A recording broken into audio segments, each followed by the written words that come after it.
Bien. Mesdames et messieurs, je vous invite peut-être à prendre place, à part celles et ceux qui ont un micro dans la main et qui sont chargés de pouvoir vous permettre de prendre la parole. Bien. Donc nous sommes réunis pour la deuxième réunion que nous avions initiée il y a quelques jours maintenant, quelques semaines avec la ville de Soyaux. Mardi soir, nous étions à Soyaux pour parler transition énergétique et fiscalité.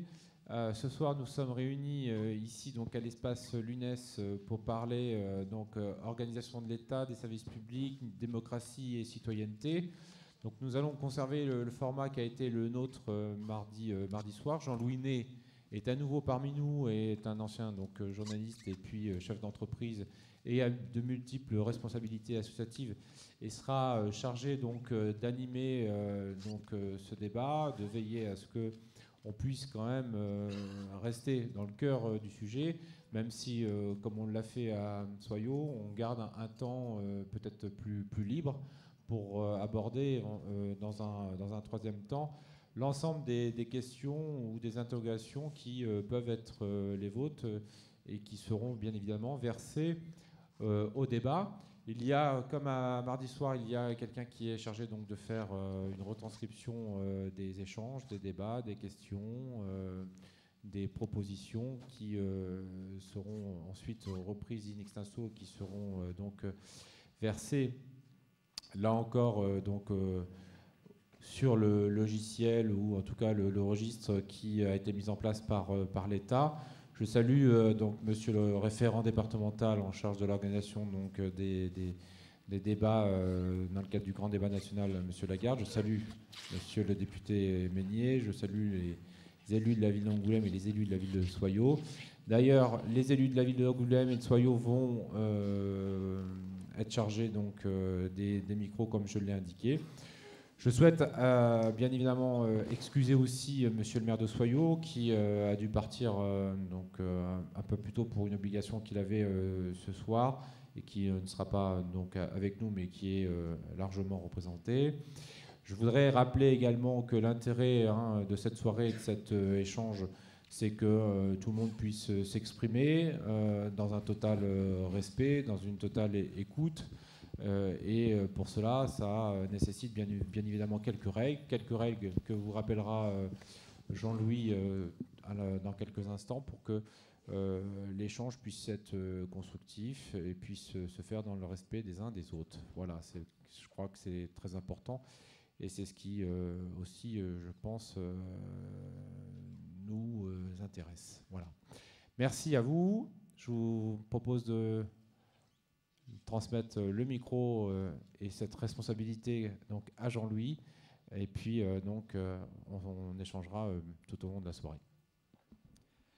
Merci, monsieur le maire. Merci aux élus qui sont présents et au député Thomas Meignier. Juste une petite précision d'entrée. Ce débat, il est là pour, comme ça a été partout d'ailleurs, pour permettre à chacun de s'exprimer. Et donc, il ne faut pas attendre de réponse des élus. L'idée, c'est de contribuer à ce grand débat au cours duquel seront collectées un grand nombre de réactions, d'idées, de propositions dans toute la France. Et donc, il n'y aura pas d'intervention des élus. Ils ont monté cette réunion essentiellement pour permettre à chacun de s'exprimer. Et c'est ce qu'on va essayer de faire ensemble ce soir. Alors, pour le faire, sur deux thématiques qui sont la démocratie et la citoyenneté et l'organisation des pouvoirs publics. On va les prendre les uns après les autres. On va commencer par la démocratie et la citoyenneté qui ouvre plein de champs au niveau du mode d'élection, du mode de fonctionnement, démocratie directe, démocratie représentative. Donc je pense qu'on pourra beaucoup parler là-dessus. On fera ce premier thème, puis le second, et entre les deux, on essaiera peut-être de faire une petite coupure pour plusieurs raisons, pour qu'on puisse éventuellement se dégourdir les jambes, et aussi pour avoir pitié de la dame qui est là-bas au fond, et qui prend en note pour qu'elle puisse reprendre un peu sa respiration. Ça me permet d'en profiter pour vous dire que tout ce qui va être dit ce soir est pris en sténo. sera retransmis in extenso, sans synthèse, sans modification, sans rien du tout, au service de l'État. De la même façon, ça sera enregistré en audio. Et donc, ça sera disponible demain. Il se trouve que moi, dans mes engagements associatifs, je suis président de la radio RCF Charente, radio locale associative, et que donc, je vais, ce soir, en rentrant, je vais encoder l'enregistrement. Et je pense qu'en fin de matinée demain, pour les gens qui n'auront pas pu venir, si vous voulez vous réécouter ou si vous voulez en faire profiter vos amis, vos voisins, vous pourrez le retrouver sur donc, RCF Charente, tout collé, tout à suivre, .fr. Pour la journée d'aujourd'hui, quelques règles toutes simples. La première, c'est qu'effectivement, on est là pour s'exprimer. Alors, on aura peut-être des opinions différentes. Ce n'est pas la peine de marquer sa déprobation de certaines idées ou son approbation de l'autre. Faut simplement écouter et respecter les uns et les autres. Ça, je pense que c'est le minimum. Ça s'est d'ailleurs passé de ce point de vue-là très bien à Soyaux la semaine dernière. Il faut aussi essayer de penser aux autres, donc de ne pas faire des interventions trop longues. On peut redonner la parole plusieurs fois à la même personne, donc ne vous éternisez pas, d'une part pour permettre à tout le monde de s'exprimer, d'autre part parce que plus on est bref, plus on est court, plus on est percutant et mieux on est compris par les gens qui nous écoutent. Voilà. Alors, donc, je vais donner l'exemple, essayer d'être bref. On va commencer peut-être par le thème de la démocratie et de la citoyenneté. Et je vais demander, alors, sur le mode de fonctionnement, il faut lever la main. Et puis moi, je regarde de manière circulaire autant que je peux. Et je propose à quelqu'un, aussitôt le micro vous est apporté par 4 élus, 2 élus d'Angoulême et 2 élus de Soyaux qui sont dans les travées, et qui vous amèneront les micros. Donc, vous pouvez déjà commencer à lever la main. On a déjà une première intervention ici. Voilà, et c'est M. Landreau de Soyaux qui lui tend le micro. Donc, sur le thème démocratie et citoyenneté. Avec quelques notes. Tenez bien votre micro devant vous. Alors oui, j'ai oublié de dire, si vous pouvez vous présenter, dire qui vous êtes, votre nom, votre prénom, et puis aussi ce que vous faites dans la société, si vous êtes actif, quel métier vous faites. C'est intéressant, ça permet de mieux comprendre vos interventions. Merci. Bonsoir, je me présente, David Moujard, cuisinier, saisonnier, français, victime, merci. Je vais essayer d'abréger, j'ai compté, il y en a pour 3 minutes. Monsieur le député, j'aimerais savoir où sont passés nos droits de citoyens. Où est notre liberté quand vous votez des lois anti-casseurs alors que ce sont des lois anti-manifestation? Où est notre égalité quand vous donnez 30 mois de prison à le boxeur, excusez-moi, j'ai oublié son prénom, alors que les violences policières sont-elles banalisées? Où est cette égalité quand un député fend le crâne d'un citoyen et qu'on le laisse impuni? Où est cette même égalité quand on condamne un SDF qui prend de la nourriture dans les poubelles des grandes surfaces, alors que plusieurs élus, comme Madame Lang, pour ne citer qu'elle, se servent directement dans les caisses de l'État et qu'on les laisse jouir de toute liberté? Où est notre fraternité quand on laisse dormir des sans-abri devant des maisons inhabitées, alors que des préfets font loger leurs familles à la préfecture et mangent des plats préparés par des chefs cuisiniers payés à nos frais? Où est... excusez-moi. Où est votre sens du sacrifice quand, pour l'écologie, vous nous demandez à nous, Français, encore, de faire encore des efforts à notre petite échelle, alors que vous, à 2 reprises, vous aurez pu montrer l'exemple, tout comme en retirant l'huile de palme dans le biocarburant, vote qui a été fait le 16 novembre, ou le retrait total du glyphosate, chose pour laquelle vous avez voté contre. Monsieur le député, quand je vous ai rencontré la première fois, quand je vous ai rencontré pour la première fois, vous m'avez dit que c'est vous qui porterez la loi pour l'accompagnement des enfants handicapés. J'espère que vous vous en souvenez. Je me suis rendu compte que vous êtes abstenu. Vous soutenez ainsi la politique du licenciement de 120 000 de vos anciens collègues. Vous votez pro-pollution, vous votez des lois liberticides.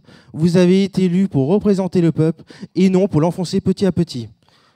Monsieur le député, alliez-vous un jour, vous et vos collègues, représenter le peuple ou continuer à voter ce que vos amis de l'État vous disent de voter? Monsieur le député, À quand la fin du racket du peuple? À quand l'arrêt de vos privilèges? La monarchie a été finie en 1792, pour rappel. Je finis. Monsieur le député, à quand votre tour de vous serrer la ceinture? À votre tour. Voilà. Alors, comme on l'a dit, on est là pour s'exprimer, donc aucun problème, bien pris note. Mais je ne pense pas que les élus répondront, donc. Hein, c'est ce qu'on a annoncé dès le départ.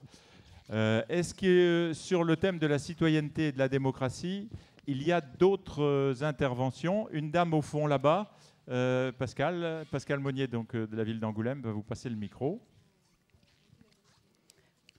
Bonjour, Marie Pragou, je suis journaliste indépendante et citoyenne. Et je voudrais poser la question du budget participatif citoyen. Je sais qu'à Metz, sur 500 idées des habitants, une cinquantaine ont été choisies et vont être financées à 100%. Est-ce que ce serait envisageable en Charente, par exemple? Vous pouvez préciser cette notion de budget participatif? Oui. La ville a demandé aux citoyens qu'ils proposent leurs idées en termes de transition écologique et de développement durable.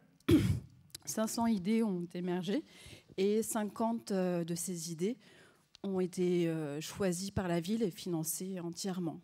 Et je me dis que ça pourrait être intéressant aussi ici pour que les citoyens aient le sentiment d'avoir du pouvoir et aussi qu'au niveau local, on agit pour la transition écologique. Si je comprends bien, ce que vous proposez, c'est un grand débat qui débouche et qui soit au niveau local. C'est ça, au moment du budget, donc sur des questions de transition écologique. Que dans le budget de la ville, il y ait une part peut-être dédiée au financement d'idées de citoyens en termes de transition écologique, par exemple. Parfait. Merci beaucoup. Autre idée, des idées concrètes comme madame. Un monsieur là-bas. C'est bien joli de poser des questions. Moi, je voudrais bien que monsieur le député y réponde, quoi, parce que c'est un débat. On devrait avoir les réponses. Comme monsieur a parlé, je voudrais bien ce qu'il en pense, parce qu'ils ont voté contre plein de trucs.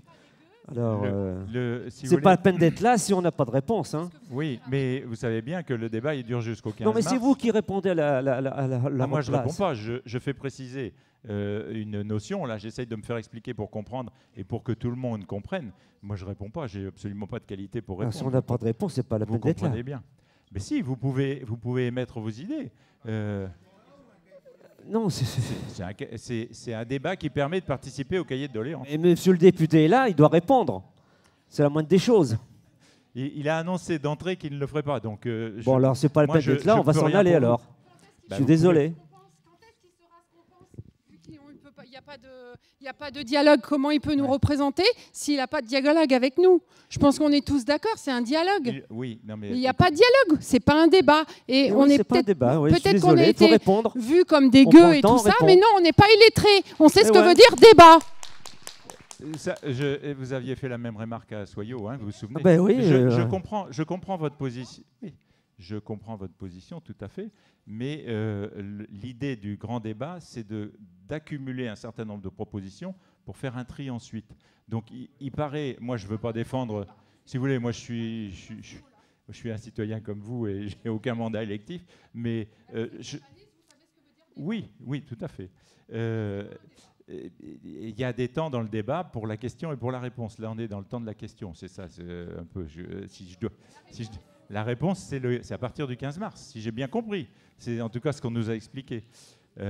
Donc, je pense que vous n'obtiendrez pas de réponse. Donc, c'est mieux quand même. Et le député étant là, il a fait le déplacement. Je ne suis pas là pour le défendre, hein, mais ayant fait le déplacement, il est là pour vous écouter. Ben oui, tout à fait. Oui, tout à fait. C'est pour ça que vous pouvez... Voilà. Non, d'accord. Ok. Mais en tout cas, il entend ce que vous dites. Est-ce que... Mais non, je suis désolé, il faut répondre maintenant. Ce n'est pas le niveau de l'État qui vont répondre. Hein. Déjà, l'État ne nous répond pas, on ne saura rien, quoi. On ne nous écoute nulle part, quoi, en fin de compte. En fin de compte, ça ne sert à rien. Je peux pas vous C'est du répondre. blabla, quoi. Ben, vous, par exemple, vous défendez le référendum d'initiative citoyenne. Oui, bien sûr, mais il faut Dites-nous répondre au monsieur qui Dites-nous en est... un mot. Dites-nous en un mot. Et la dame à côté de vous, tenez, si vous voulez lui passer le micro. Voilà. Au moins, vous allez pouvoir vous exprimer. Il nous verra à part Monsieur Voilà. Mesnier. C'est Marilyn, hein, je crois. Oui, voilà. ça. Oui. Bonjour. Moi, j'ai des solutions. Alors, sinon, on a travaillé un petit peu. Alors, pour plus de démocratie, d'instaurer le RIC, donc ou le référendum d'initiative citoyenne, proposer, abroger des lois, introduire un scrutin de liste à la proportionnelle pour l'élection des députés, avec obligation de représentation de toutes les classes sociales et prendre en compte le vote blanc. C'est-à-dire que dans le gouvernement, on pourra avoir des sans-abri, on pourrait avoir toutes sortes de sans-abri. Bon, c'est façon de parler, madame. Hein, je vois que, mais prendre toutes sortes de citoyens différents, voilà. Maintenir l'interdiction des cumuls de mandats et limiter le nombre de mandats successifs dans le temps. Éviter la professionnalisation des élus. Réduire les dépenses liées à nos institutions, rémunération, train de vie, privilèges, Assemblée nationale, Sénat, présidence, ministère, haute fonction, public, région, département. Les médias, garantir la pluralité d'opinion et supprimer les aides publiques à la presse appartenant à de puissants groupes financiers. Dynamiser les zones rurales, soutenir les activités artisanales, industrielles, agricoles, en particulier filières bio et circuits courts, les petits commerces, maintenir les services publics et dessertes ferroviaires. Pour l'instant, voilà. Merci. Desserte ferroviaire qui est un sujet d'actualité ici dans notre région. Très bien, merci beaucoup madame. Est-ce qu'il y a d'autres interventions sur le thème? Voilà, monsieur.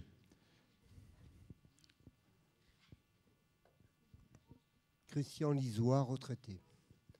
Je crois qu'on peut tous s'accorder sur le fait qu'il y a une crise de légitimité de la démocratie représentative. Là-dessus, on peut être tous d'accord.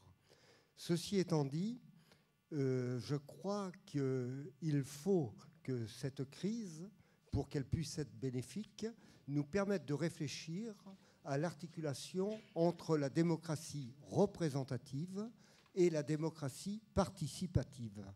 Cela fait longtemps d'ailleurs qu'un certain nombre de personnes le disent. Il existe des instances type conseil de développement ou dans certaines communes, certains conseils, où il y a une vie de ce type. Mais à mon avis, c'est notoirement insuffisant. Il me semble que chaque individu que nous sommes ne doit pas être considéré uniquement comme un électeur au moment du vote et qu'on ne se soucie pas de lui après. Il me semble que pour rendre de la légitimité à l'élu, il faut qu'il y ait une articulation bien pensée entre la démocratie participative et la démocratie représentative, pour éviter des jugements à l'emporte-pièce, comme quoi les élus, c'est des nantis, c'est des pourris, etc. Je ne le pense pas. Il y en a, certes, mais ce sont des exceptions. Et que pour que la démocratie vive, il faut qu'il y ait des élus qui soient légitimés. Donc là, il y a des progrès à faire. Et je pense qu'une démocratie participative bien pensée, où les professions de foi des élus ne serviraient pas uniquement à les faire élire, mais pourraient être questionnées à intervalles de temps réguliers, tous les ans par exemple au niveau d'une démocratie locale, au niveau d'une commune, pour que les élus puissent présenter l'état d'avancement des projets en référence à leur profession de foi, et dire pourquoi ils n'ont pas pu aller plus loin ici, quelles difficultés ils ont rencontrées, que les citoyens puissent donner leur avis, de façon à ce qu'il puisse y avoir des réajustements. Ça me semblerait être de la vraie démocratie participative. Et je serais beaucoup plus pour une démocratie participative bien pensée, et c'est plus facile à l'échelon local qu'à l'échelon national, mais ça permettrait peut-être l'apprentissage de la démocratie participative à l'échelon national si on la vivait quotidiennement à l'échelon local. Et par contre, autant je suis extrêmement favorable à ce type de démocratie participative en articulation avec la démocratie représentative, autant j'ai les plus vives réticences avec une démocratie directe type RIC qui, à mon avis, part d'une bonne volonté, mais peut avoir des inconvénients énormes. Et je terminerai par une phrase de Desproges qui disait « Le bon sens populaire, on sait ce que c'est. En 1933, c'est ce qui a fait élire Hitler au pouvoir. » Merci monsieur. J'ai une autre personne. Monsieur, là, si vous voulez, alors. Et puis ensuite, la personne derrière. Je vous ai bien vu et je vous retiens. Monsieur. Ça marche, ça fonctionne. Oui, oui, ça marche, on vous entend. Pierre Mercier, retraité. Donc, tout d'abord, je tiens à remercier les Gilets jaunes, car grâce à eux, ce débat, qui n'est pas un débat, existe. En fait, ce n'est pas un débat, c'est une suite de monologues, puisque les représentants du peuple ne veulent pas répondre. Ensuite... Vous pouvez vous répondre entre vous, par exemple, sur la proposition de monsieur. Oui, oui. Ce que je veux dire, c'est que s'il y a autant de colère dans le pays, c'est peut-être à cause de la politique menée par ce gouvernement, approuvée aveuglément par les députés de la majorité qui votent les yeux fermés des lois scélérates et liberticides. Je vais vous en donner quelques exemples. Donc, on vous écoute. Hein. Voilà, je change de feuille. Hein. Donc, l'interlocuteur précédent a parlé du vote de M. Meignet. Donc, le débat à l'Assemblée nationale concernant l'accompagnement des handicapés, certains députés, bon, je ne vais pas citer les noms, certains députés ont refusé ce débat concernant l'accompagnement des handicapés. Ensuite, ces députés se permettent de voter la fermeture des maternités de proximité. On voit bien qu'ils se moquent du peuple. Hein. Je m'excuse, hein, je suis un peu dur. Ils se permettent de voter la suppression de 120 000 emplois dans le service public. Ils se permettent de voter des lois qui précarisent les emplois dans la fonction publique. Ils se permettent, ce qui entraîne dans le système de santé des difficultés de travail chez les infirmières et tout ça, qui font des burn-out, etc. De plus, ils ont voté la loi, ils ont voté contre le projet de loi qui interdit le glyphosate. Je dis bravo, génial. Ils ont aussi voté les lois anti-casseurs, je dis génial. On se croirait chez Poutine ou chez Castro. Super. Alors, Détinger, il a perdu son sang-froid, ça c'est dommage. Mais il se paye 1 an de prison quand même. Tandis que les policiers se permettent de matraquer certains gilets jaunes. Il y a quand même une vingtaine de gilets jaunes qui ont perdu un œil ou qui sont fracassés. Quoi. Et il y a quand même 314 incarcérations. On se demande dans quel régime on est. Hein, je crois en Chine, là. Ouais, Cuba. Donc, voilà, je ne vais pas être trop long. Je voudrais par la suite, je voudrais reparler de la représentation nationale, du nombre de députés, de sénateurs, en comparaison avec d'autres pays. D'accord. Voilà, je laisse la parole. Voilà. Je veux dire qu'on a des députés, ils sont tellement géniaux qu'on en veut encore. On va vous laisser reprendre votre souffle. Il y avait une dame au fond là-bas qui m'avait demandé, donc si Pascal voulait lui donner la parole. Et ensuite, ce sera votre tour, madame. On lui donnera ensuite à la dame là. Alors, c'est pour... Si vous voulez vous présenter, peut-être vous levez qu'on vous voit. Non, d'accord. Alors, c'est pour monsieur qui est juste là-bas. Là. Il a dit que Hitler a été élu démocratiquement. Mettez bien votre micro parce que je crois que personne ne vous entend. Hein. Alors, il a dit que Hitler était élu démocratiquement, alors que, non, il était nommé chancelier par Hindenburg. Ce qui, il a dit quelque chose qui était faux, donc ça m'a un peu embêté. Et ensuite, la seconde chose, je suis d'accord avec son idée qui résumé, ça revient à dire que les élus doivent rendre des comptes, en gros, tous les ans par rapport à ce qu'ils ont promis ou ce qu'ils vont faire et pourquoi ils l'ont pas fait. Je suis d'accord, mais je ne suis pas d'accord pour dire que la démocratie directe, c'est nul, que c'est dangereux. En Suisse, ils ont des référendums tous les ans. Ça se passe très bien. Il n'y a aucun problème. Les propositions qui sont un peu trop exagérées, elles sont généralement mises de côté par tout le monde parce qu'elles provoquent beaucoup trop d'incertitudes.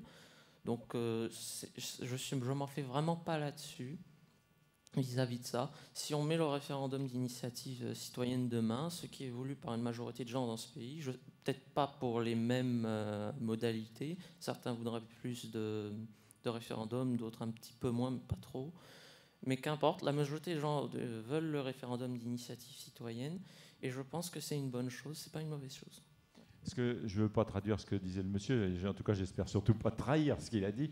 Ce qu'il propose, c'est de combiner la démocratie représentative avec la démocratie participative, l'un complétant l'autre. C'est-à-dire qu'il y a une élection tous les 5 ans, par exemple, pour les députés, mais entre-temps, le peuple ne se tait pas, il peut agir. C'est ça peut-être, hein. Merci de confirmer. Donc il y avait une dame là tout à l'heure qui voulait dire quelque chose. Si vous voulez vous présenter. Bonsoir, je sais pas, on m'entend là? Parlez bien près du micro, oui. Oui, Maureen Bonin, retraitée. Je voulais intervenir parce que je m'attendais à un vrai débat là, plus à des réponses. Je m'intéresse beaucoup à la politique. J'ai eu le bonheur ou le malheur, ça dépend de quel côté on se place, de voter pour M. Macron avec beaucoup d'espoir. Et là, maintenant, je me retrouve comme beaucoup de mes concitoyens, un petit peu déçu de ce qui se passe actuellement.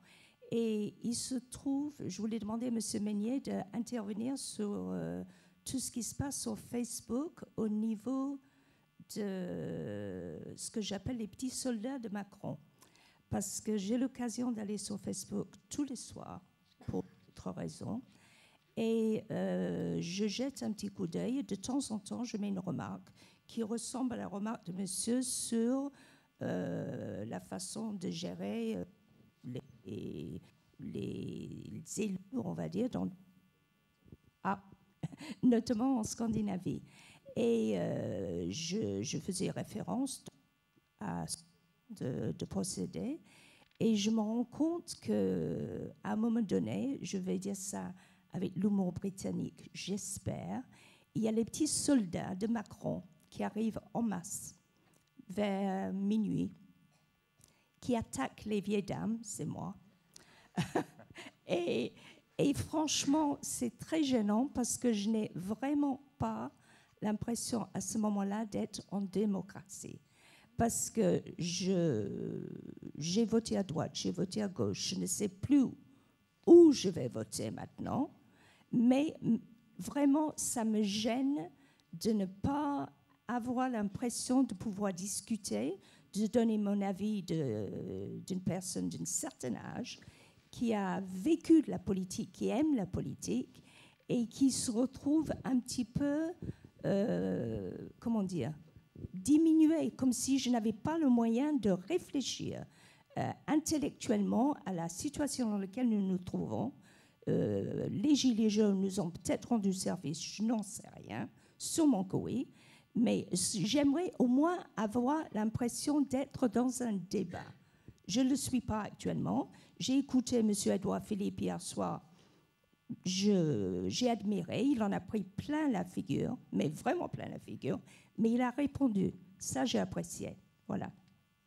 Voilà, il est Premier ministre. Donc, une autre personne? Oui, bonjour. Oui, je reviens vers vous. Joël Ducasse, j'ai juste une question à poser pour que ce soit concret. Où est-ce qu'en est le projet de présenter les casiers judiciaires des députés lors de leurs élections?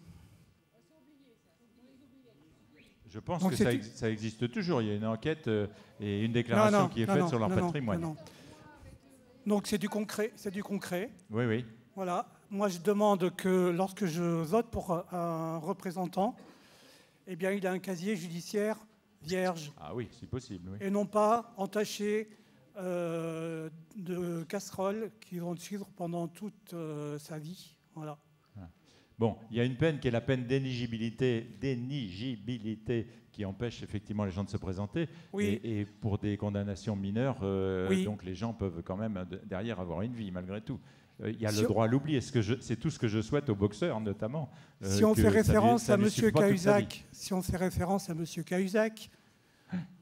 oui, il vient d'échapper à la prison, d'accord. On va lui mettre un bracelet électronique, voilà. Donc, comment peut-on, en tant qu'élu, comment peut-on, nous, citoyens, avoir confiance dans ce type de personne? C'est pas possible. J'entends bien ce que vous dites, il y a un sentiment de poids de mesure. Et je vais encore plus loin, l'inéligibilité devrait être à vie. À vie. Ok.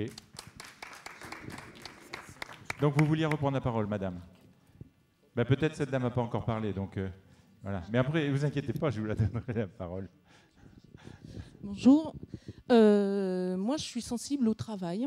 Et donc, je me demande comment, on parle de la démocratie, donc comment le gouvernement fait appliquer l'article 5 qui donne à chacun de nous, citoyens, le droit d'obtenir un emploi. Comment vous garantissez ce droit ? Comment vous allez faire, puisqu'en même temps, vous organisez la casse du service public avec moins 120 000 fonctionnaires. Comment, après la loi travail qui va précariser et qui va du coup détruire tous les droits acquis par les salariés de haute lutte, vous allez garantir ce droit? Comment, en confisquant les cotisations sociales mal nommées souvent charges patronales, charges, ça fait effectivement, le MEDEF a très envie que ce soit des charges.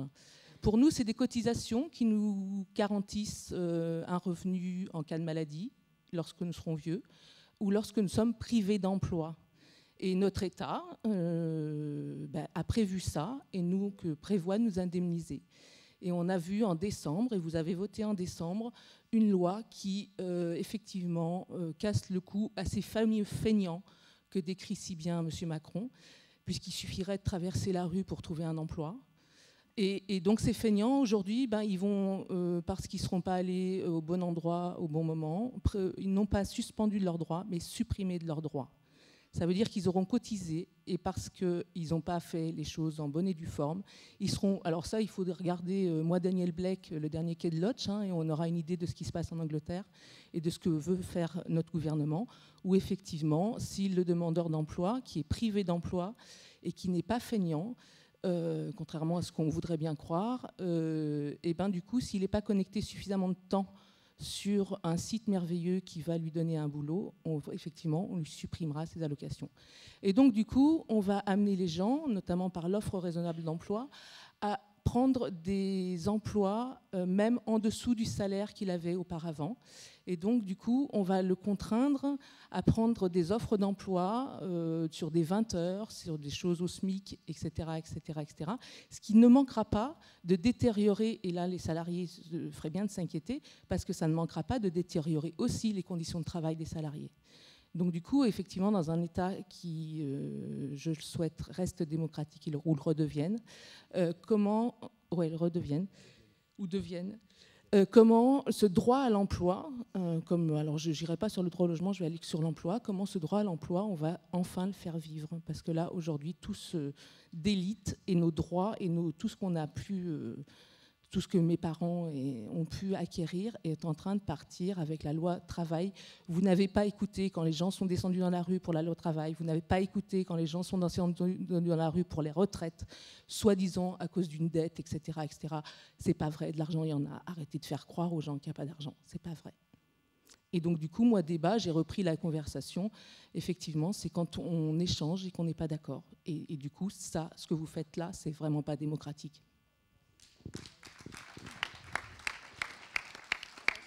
Alors, je vous remercie pour cette intervention sur un thème qui n'est pas directement lié à celui qu'on voulait traiter, mais on avait prévu que des questions hors thématique, on les ferait après. Mais il n'y a pas de problème, il n'y a pas de problème, il n'y a pas de problème. Et donc, on va plutôt faire ça, si vous voulez. Mais si certaines personnes, ce que je veux dire, c'est qu'il ne faut pas qu'on ferme la parole au sujet qu'on avait envisagé. Si certaines personnes veulent revenir là-dessus, oui, il n'y a pas de problème. Oui, c'est un sujet très important. C'est démocratie et citoyenneté. Là, on est plus sur le problème social de l'emploi qui est très important. Oui, bien sûr.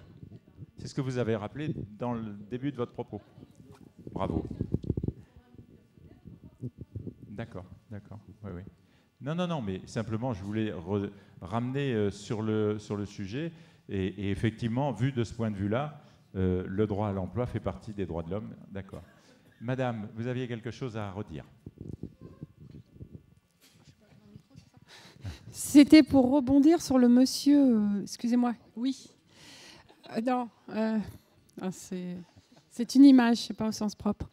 Par rapport à... Je voulais quand même faire une petite précision. Je suis peut-être une grosse méchante, hein, mais je voudrais qu'on fasse la part des choses entre les maires et les élus au-dessus. Parce que moi, j'ai été conseillère municipale, on est près des personnes, et je pense que j'habite pas Angoulême, j'habite pas Soyaux, donc je me propose, c'est pas pour eux que je dis ça, mais nous, dans les petites communes, les maires sont proches de nous, on peut parler. Dès qu'il y a un problème, les conseillers municipaux, on est appelés, on est sollicités et on est présents. Donc je pense qu'il y a un trop gros écart entre les maires et les élus au-dessus. C'est ça l'écart qu'il y a.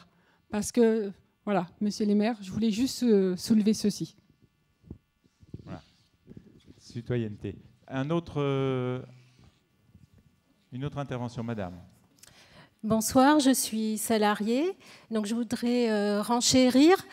À mon avis, il y a une crise de confiance envers les politiques. Pourquoi ?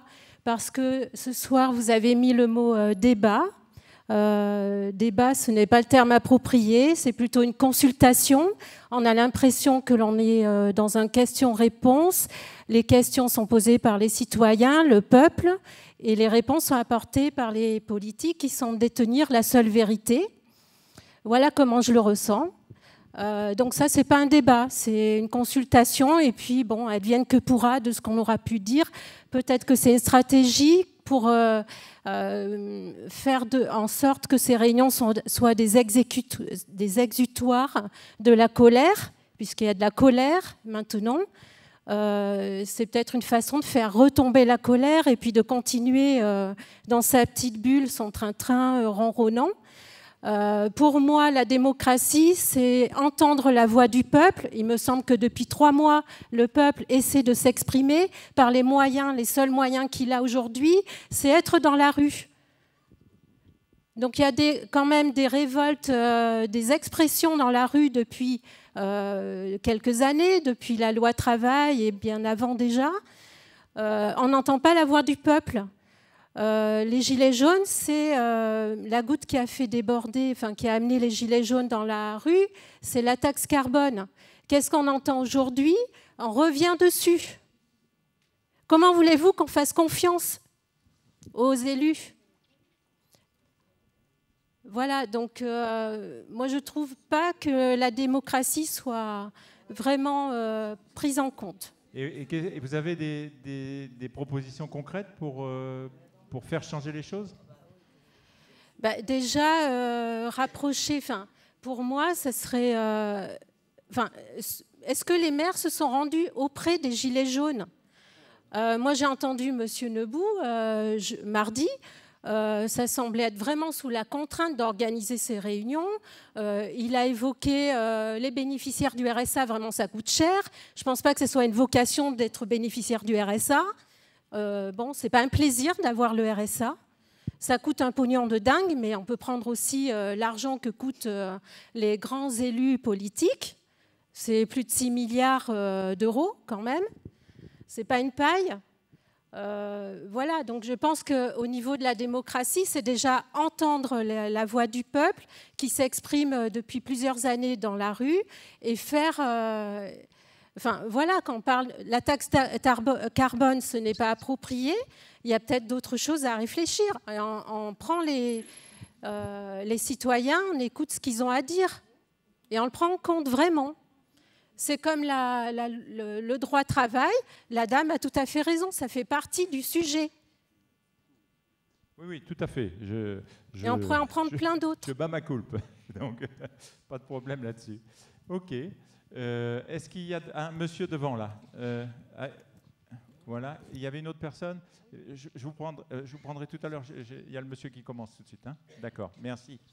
Louis-Camille Paulin, retraité. Rapprochez votre micro de... Pardon, pardon. En soutien de ce qu'avait dit le monsieur concernant l'inéligibilité, etc., oui. Je rappelle simplement un exemple actuel. Monsieur Juppé, condamné pour emploi fictif au Conseil constitutionnel, quand même, c'est extraordinaire, non?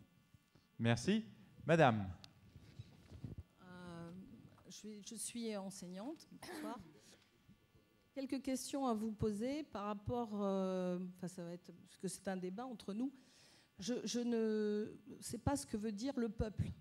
Quand on dit les élus et le peuple, pour moi, les élus font partie du peuple. Ils vont certes gouverner, parce que c'est une notion qu'on n'apprécie pas vraiment, être gouverné. Et moi, franchement, j'ai besoin de l'aide, parce qu'il y a un tas de secteurs où je suis incapable de prendre des décisions. Je n'ai pas de connaissances économiques. Je vais lire les journaux, écouter la radio, m'entretenir avec des gens qui ont des connaissances, mais je n'ai pas les connaissances appropriées. Même si je ne suis pas d'accord avec mon ministre de l'Éducation nationale sur tous les points, j'estime qu'il y a des gens qui travaillent avec lui. J'ai eu l'occasion d'exprimer mes désaccords, mais bon, on peut essayer de faire confiance à certaines personnes. Il y a des compétences qu'on n'a pas, et la notion de peuple me fait peur. Voilà, parce que le peuple avec un grand P, comme on peut le voir sur certaines petites brochures, certains tracts qu'on nous donne, où vous me le définissez. Et est-ce que c'est une question de classe sociale? Le peuple, on pense au petit peuple. Qu'est-ce que c'est que le petit peuple? On a l'impression qu'on a effectivement des privilégiés. Oui. Il y a même des privilégiés au sein même de nos entreprises. Donc tout ça, je me pose beaucoup de questions justement dans le débat. J'aimerais que vous les apportiez. Temps numéro 2, et après je vais laisser la parole parce que je sais qu'il ne faut pas la garder. La démocratie, d'accord. Certains d'entre vous, vous pensez qu'on n'est pas en démocratie. Ben moi, je pense qu'on est en démocratie parce qu'on est là et qu'on a le droit de parler, d'échanger, et qu'il y a des tas de pays où la démocratie n'existe pas. Vous parliez de Poutine, de Cuba. Allez faire un tour, vivez-y, et après vous verrez si vous avez le droit de vous exprimer, même sur les ronds-points. On a le droit d'y être, vous avez le droit d'y être. Moi, je n'y suis pas allée particulièrement. Mais oui, non, mais vous avez eu le droit d'y être. Voilà. Donc je laisse la place. Merci, madame. En tout cas, ça montre ça montre une chose, c'est que le peuple est très divers. Et tant mieux. Si on était tous les mêmes, ça serait triste. Oui. Alors attendez. Il y a quelqu'un qui est complètement à l'autre bout là-bas. On va. Ah non, c'est un micro qui ne marche pas. D'accord. Bon. La madame là. Alors, allons-y. Bon, je m'appelle Véronique. Je suis ouvrière, une simple ouvrière. Et je n'ai pas l'habitude de parler comme ça. Je ne comprends pas des fois les choses que disent les gens. Bon, mais je suis gilet jaune depuis le début. Les gilets jaunes, c'est un mouvement qui avait marre des taxes et puis qui se sont regroupés. Moi, j'ai été dans le mouvement. Nous étions tous des gens très bien, qui avouons du calme, qui parlions ensemble. Je condamne toute violence de ce qui s'est passé. Bon, après, là, je me demande, simplement ouvrière, moi, je ne vais pas trop sur les réseaux sociaux. Voilà, moi, tous les réseaux sociaux et tout, Internet, voilà. Je me demande ici si ce n'est pas pour nous endormir. Moi, je suis très calme sur ce point de vue-là. Bon, est-ce que c'est pour nous endormir? Parce qu'avant tout, on est une république, mais on est une individualité complète. Les gilets jaunes ont fait des groupes. C'est ce qui s'est très bien passé. Comme je dis, les gens sont individuels, du haut de l'échelle jusqu'en bas de l'échelle. C'est ce qui nous a perdus depuis 40 ans. Avant, c'était tout le monde, dans les années 60, il y avait tout le monde qui s'entendait. Le petit patron qui avait ses ouvriers, qui donnait l'argent à ses ouvriers. Maintenant, c'est les grandes multitudes. Tous, on ne peut pas revenir en arrière. Mais ce que je demande surtout, c'est que quand on voit un député qui est maire, qui est ceci, qui est cela, l'hémicycle qui est vide, qu'on fait des lois avec 40 personnes qui les notent. Non, on devrait tous là appuyer sur le bouton. Ce n'est pas un député qui devrait appuyer sur 10 boutons. Voilà. Déjà, ça devrait être fait. Les privilèges, les voitures, les tout. Madame Merkel, elle a son appartement. Elle vit avec sa voiture, elle sort de chez elle, elle s'en va. Pourquoi, monsieur les députés, vous avez tous les appartements à Paris et ceci et cela, tous les avantages, mais aussi certains ouvriers aussi, qu'on peut aussi dire ça. Il y a des avantages partout, mais les avantages des ouvriers ne sont pas de 6 000 ou 7 000 euros. Vous comprenez? À un moment donné, il ne faut pas qu'on soit individuel, il ne faut pas qu'on se regarde dans la glace. Il faut qu'on regarde le copain d'à côté. Il y a des gens, les mouvements des Gilets jaunes, c'était des gens pour pouvoir faire manger les gens, travailler les gens. Les gens ont besoin d'un peu de loisirs, qui vivent, ces gens qui vivent. Et en France, on a plus de 3 millions de chômeurs, plus 10 millions en tout qui vivent mal. Et là, avant de se dire « Oh, moi, dans la glace, ça y est, j'ai réussi », il faut plutôt dire « tendons la main aux autres ». Voilà. Après, moi, cette ambiance-là, je ne ressens pas quelque chose qui pourrait sortir des Gilets jaunes. Vous n'êtes peut-être pas Gilets jaunes, mais moi, je suis venue ici pour vous dire il y a du mal en France, il y a un grand mal, et essayons de nous comprendre. Essayons de comprendre. Les privilèges, oui, il faut les enlever. Les grandes entreprises, il faut les faire payer. Mais d'un autre sens aussi, il y a nous aussi à nous regarder, nous ouvriers, comme les patrons. Il faut qu'on travaille la main dans la main, et là, c'est complètement opposé. Je regardais encore aujourd'hui les CDI, les CDD. 90% d'ouvriers sont CDD.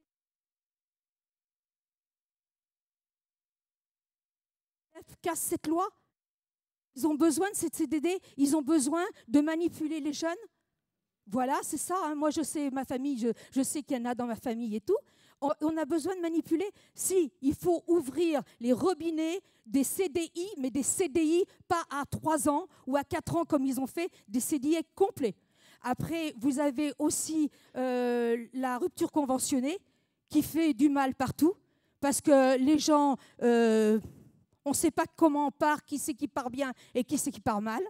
C'est tout un lot. Ça a tout à remettre en place. Alors, essayez d'ouvrir les portes aux ouvriers, aux cadres, aux grosses entreprises, aux petites entreprises, aux maires et tout, et arrêtez de cumuler. Le cumul, ça ne sert à rien. On voit l'hémicycle des fois, les 3/4 du temps, qui est vide. Voilà. Moi, je vous dis, là, on ne se comprend plus. Ben, ils dorment dans un appartement qui n'est pas loin de... on le sait. Oui. Et voilà. Merci, madame. Donc, on va vous donner la parole par ici. En tout cas, merci d'avoir rappelé l'importance de sortir de l'individualisme et d'être ensemble. Et c'est un peu ce que nous montrent quand même les Gilets jaunes. Oui, je voulais faire une petite parenthèse moi, sur la démocratie. Donc, Emmanuel Joseph Sieyès, en 1789, qui était quand même un grand penseur de la Révolution, a dit que l'État français était un État représentatif et surtout pas donner la puissance au peuple de voter ses lois, sinon il deviendrait un État démocratique. Et la France ne saurait l'être. C'est de Sieyès, c'est pas de moi. Et je vais faire une petite parenthèse aussi sur le RIC et sur la propagande gouvernementale et médiatique qui est en ce moment, qui dit, d'ailleurs, Édouard Philippe en a parlé il n'y a pas si longtemps que ça, en disant que si le RIC était installé en France, on n'aurait peut-être pas eu l'abolition de la peine de mort. Alors je voudrais quand même rappeler à notre cher gouvernement, quand même, si regardez juste à côté en Suisse, la peine de mort a été abolie en Suisse 43 ans avant les Français, et grâce au référendum, justement. Après, on parle du mariage pour tous, on parle de l'IVG, pardon. Alors, le mariage pour tous, je vous rappelle quand même que l'Irlande, en 2015, par voie référendaire, l'Irlande, hein, qui est un pays quand même où le pouvoir catholique est vraiment hyper présent, grâce au référendum, ils ont voté le mariage pour tous. Pour l'IVG, pareil, l'Irlande, toujours les catholiques sont vachement présents. En 2018, donc l'année dernière, pardon, il y a eu débat, mais... On a une Britannique qui va peut-être nous donner la vérité historique. Dites-nous. On peut parler d'Irlande, allez-y, monsieur.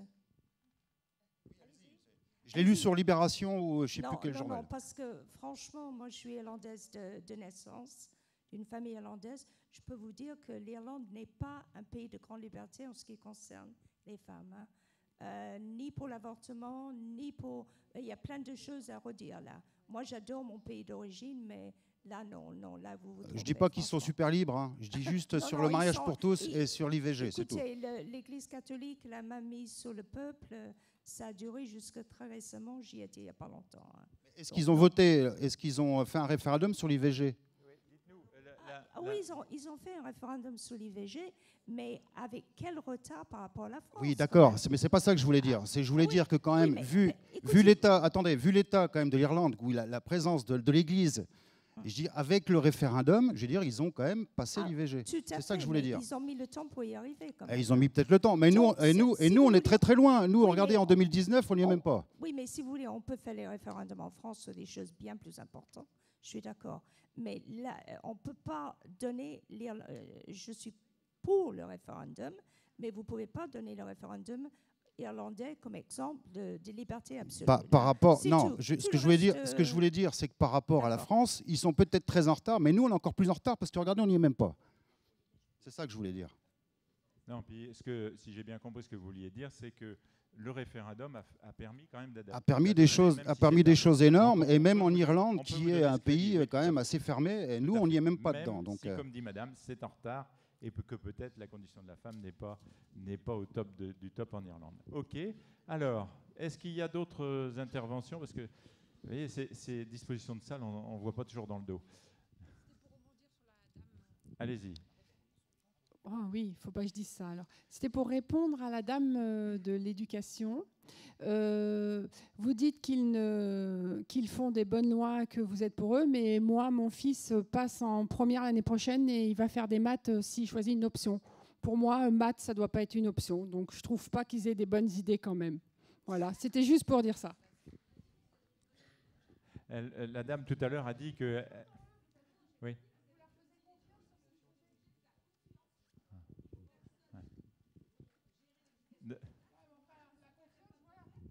Prenez le micro, qu'on vous entende. Hein, que vous... Non, parce que je veux pas non plus que vous approuviez. Non, mais on va pas parler de la réforme du lycée, c'est hors sujet. Mais ce que je veux vous dire, moi, je voulais simplement poser la question. Quand on dit le pouvoir au peuple avec un grand P, ça me fait... Je veux bien que vous me guidiez, parce que là, moi, je dois dire que j'ai quelques appréhensions, parce que je sais que j'ai besoin qu'il y ait des gens au-dessus, parce qu'ils ont les connaissances et les compétences qui prennent des décisions que je peux approuver ou ne pas approuver. On est bien d'accord. Mais au départ, on a voté, ou la majorité de gens ont voté pour un programme qui se met en place. Un point, c'est tout. On est d'accord ou on n'est pas d'accord. Voilà, ouais, ça, c'est votre avis. Après, je ne vais pas aller là-dessus. Ah non, mais bon, voilà. Après, moi, je ne suis pas une pro-réforme du lycée. Hein. On est bien d'accord. Non, mais enfin, quand on voit qu'en France, les maths vont être une option, pour moi, c'est ahurissant. Alors, justement, je vais rebondir sur ça. Eh ben, moi, je pense que les débats n'ont pas été les bons thèmes choisis, qu'on aurait pu nous demander les thèmes, parce que les thèmes qu'il aurait fallu voir, c'est l'éducation pour nos enfants, l'avenir de nos enfants, le travail, la revalorisation du travail, tout ce qui est hôpitaux, infirmières, hein, qui sont avec nous, parce que je ne fais pas ça que je suis gilet jaune, mais je ne fais pas que pour ma tête. C'est pour l'éducation, les hôpitaux, l'infirmière. On aurait pu faire aussi un débat sur les TVA, les taxes, et un débat qui, pour moi, va avec l'éducation, sur les handicaps. Ça, c'était des thèmes qu'il faut aborder tout de suite. Voilà. Alors, et les retraités, pardon. Vous m'offrez une très bonne transition. On a dit qu'on allait peut-être faire une petite pause. Ça fait un peu plus d'1 heure. Donc je vous propose qu'on fasse une petite pause de 5 minutes ou 10 minutes, si vous êtes d'accord, ou si vous voulez qu'on embraye tout de suite, on peut embrayer tout de suite. Et donc, vous avez remarqué qu'on n'est pas passé par les 34 questions. On est juste resté sur des grandes thématiques. Et donc, on peut parler, oui, vous allez dire un petit mot tout de suite. Donc, si vous voulez, dans la seconde partie, on va pouvoir parler effectivement d'éducation, de handicap et des différents thèmes que vous souhaitez. Et ce qui n'empêche pas que si des gens ont encore des choses à dire sur la démocratie et la citoyenneté ou sur le fonctionnement des pouvoirs publics, on pourra le faire. Monsieur, vous vouliez dire quelque chose avant qu'on... Oui, je voulais dire quelque chose justement pour la dame là, de l'Éducation nationale. Non, mais il n'y a pas mettez votre micro près de... Oui, ce que je voulais dire, c'est qu'il ne faut pas avoir peur du peuple. Justement, c'est le 4e grand débat que je fais là. Ce n'est pas le premier, c'est le 4e. Et quand je vois l'intelligence collective que nous avons tous ensemble, je pense qu'on est beaucoup plus puissant en fait que la petite minorité qui tient le pouvoir. Donc il ne faut pas avoir peur du peuple, au contraire, il faut le mettre en avant.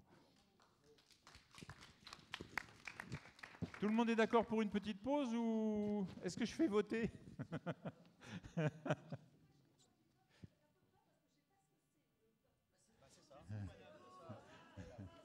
Oui, mais le peuple n'est pas toujours d'accord, vous voyez bien. Et l'idée, c'est de trouver un consensus. Est-ce qu'il y a un consensus pour souffler 2 minutes? Dites-moi, oui? Bon, merci. Donc, on s'arrête 2 petites minutes et puis on reprend. Vous pouvez vous dégourdir les jambes.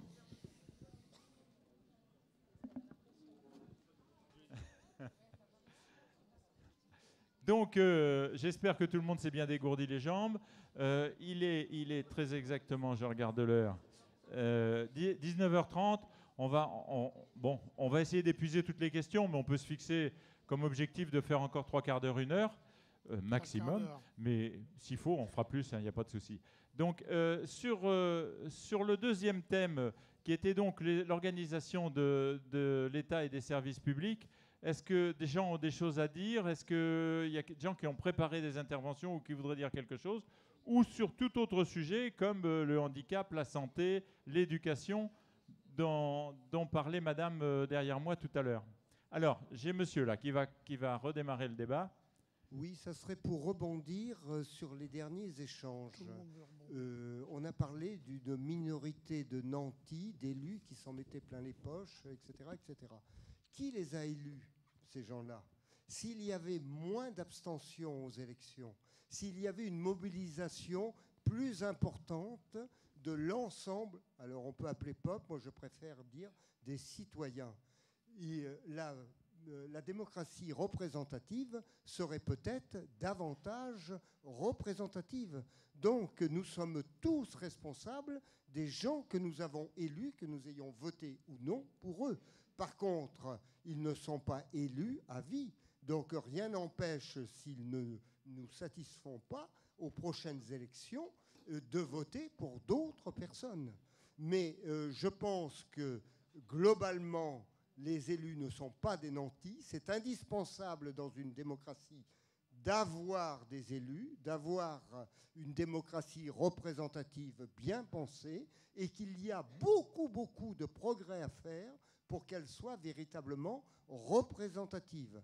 Donc mobilisons-nous, gilets jaunes ou pas, pour faire en sorte que nos représentants soient bien nos représentants, que nous votions, et pas uniquement pour le vote blanc, parce qu'on peut aussi présenter des personnes qui ont des programmes, et faisons en sorte que, là encore, les programmes des élus et de ceux qui ont été retenus soient mis en application et qu'ils puissent être également critiqués, voire contestés et réévalués. C'est comme ça que nous aurons une véritable démocratie. Par contre, notre démocratie est améliorable, c'est évident, et ce qui se passe actuellement le prouve, mais ne parlons pas de dictature. Hein. La dictature, c'est ferme ta gueule, la démocratie, c'est cause toujours. Faisons en sorte, améliorons la démocratie pour que ça ne soit pas du cause toujours, mais qu'elle soit une véritable démocratie. Et il y a une grande marge. Hein, mais je pense qu'il y a peut-être une responsabilité des élus, mais il y a une responsabilité de chacun d'entre nous, hein, en tant que citoyen, dans tous les événements de la vie, y compris, ne soyons pas indifférents quand nous voyons des incivilités. ce ne sont pas uniquement les élus qui peuvent les gérer, les incivilités. Hein. Et si on ne veut pas tomber dans une répression bête et idiote, eh bien, il faut que, face à de petites incivilités, chacun d'entre nous puisse mettre des mots, parler, montrer notre désaccord. Et je pense qu'il y aura peut-être moins de lieux qui ne seront pas des lieux où vivra la République si chaque jour, petit à petit, au niveau écologique, au niveau social, nous ne soyons pas indifférents à l'autre et que nous fassions lien. Et je pense que là, c'est peut-être une vertu du mouvement des Gilets jaunes, c'est de montrer qu'il faut qu'il y ait du sens, qu'il faut qu'il y ait, que les gens se parlent entre eux et se respectent également. Voilà. Merci beaucoup, monsieur. Être citoyen, y compris entre les élections et dans tous les sens du terme. Merci bien. Monsieur... voilà, tenez, oui, puisqu'elle veut, la dame là veut débattre avec vous. Donc, voilà. La représentation, ce qui m'interroge ici, c'est le nombre de jeunes qui ne sont pas là. Comment ça se fait? Moi, j'ai emmené ma fille. Elle m'a dit, je ne savais pas, voilà, je vois qu'il n'y a personne. Moi, ça me pose problème. Mon fils, j'ai essayé de le convaincre. Bon, tu sais, maman, avec toutes les histoires qu'on voit, un tel il a piqué, l'autre, il est dans une mauvaise affaire, l'autre, il aide parce qu'il a fait, avec les passeports et tout, là, maman, ça me pouh, c'est tout pourri, voilà. Les jeunes, voilà. Alors, comment voulez-vous lui parler? Moi, je lui dis, excuse-moi, ça fait 30 ans, 40 ans qu'on subit ça.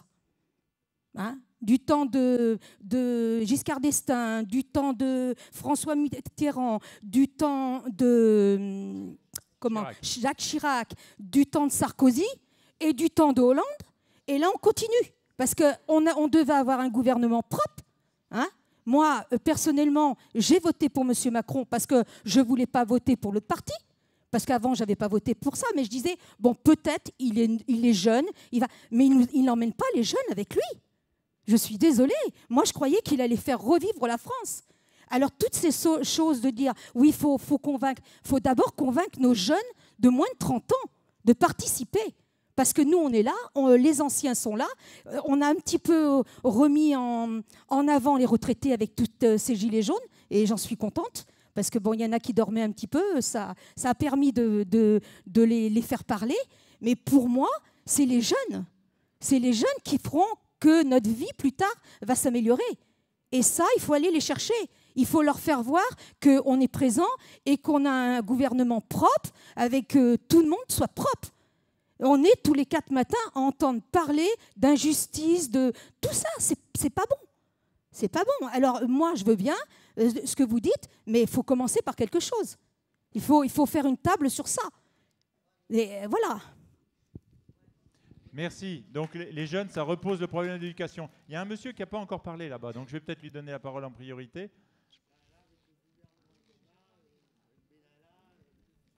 J'ai déjà parlé. Mais... À vous, monsieur, si vous voulez tenir votre micro près de la bouche. Oui, j'ai déjà parlé tout à l'heure. Ah bon, simplement, je rejoins ce que dit la personne devant en ce qui concerne la jeunesse. Par contre, je mettrai un bémol parce que je pense que la jeunesse, elle commence à prendre conscience. Il n'y a qu'à voir ce qui se passe en Belgique et dans les autres pays voisins par rapport au problème de l'écologie, du réchauffement climatique. Actuellement, et ça commence à prendre, ça va commencer à prendre en France, les lycéens vont dans les pays situés à côté, font grève d'école puisqu'ils partent du principe pourquoi aller à l'école de toute façon, puisqu'on n'a pas d'avenir, puisque nos représentants élus ne prennent pas en compte les problèmes climatiques.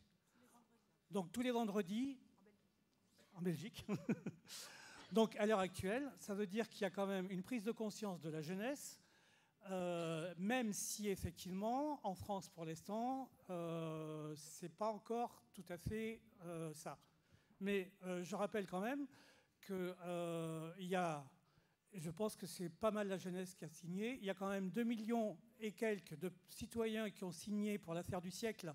Je rappelle cette pétition qui est liée à la mise en cause de l'État français pour inaction contre le climat.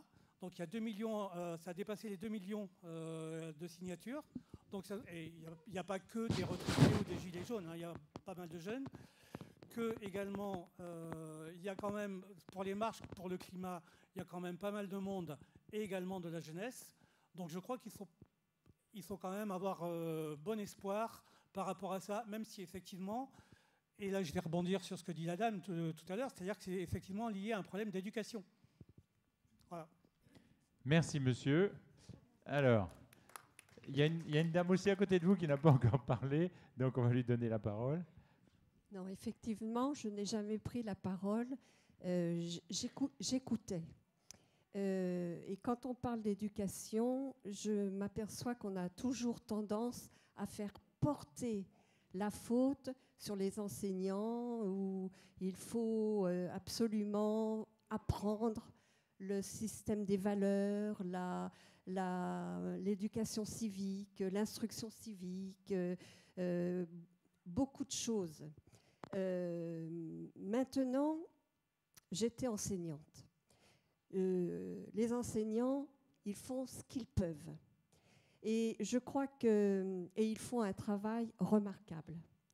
Ceci dit, il y a un problème beaucoup plus grave pour l'éducation, c'est qu'on n'est pas au même niveau que les autres pays européens.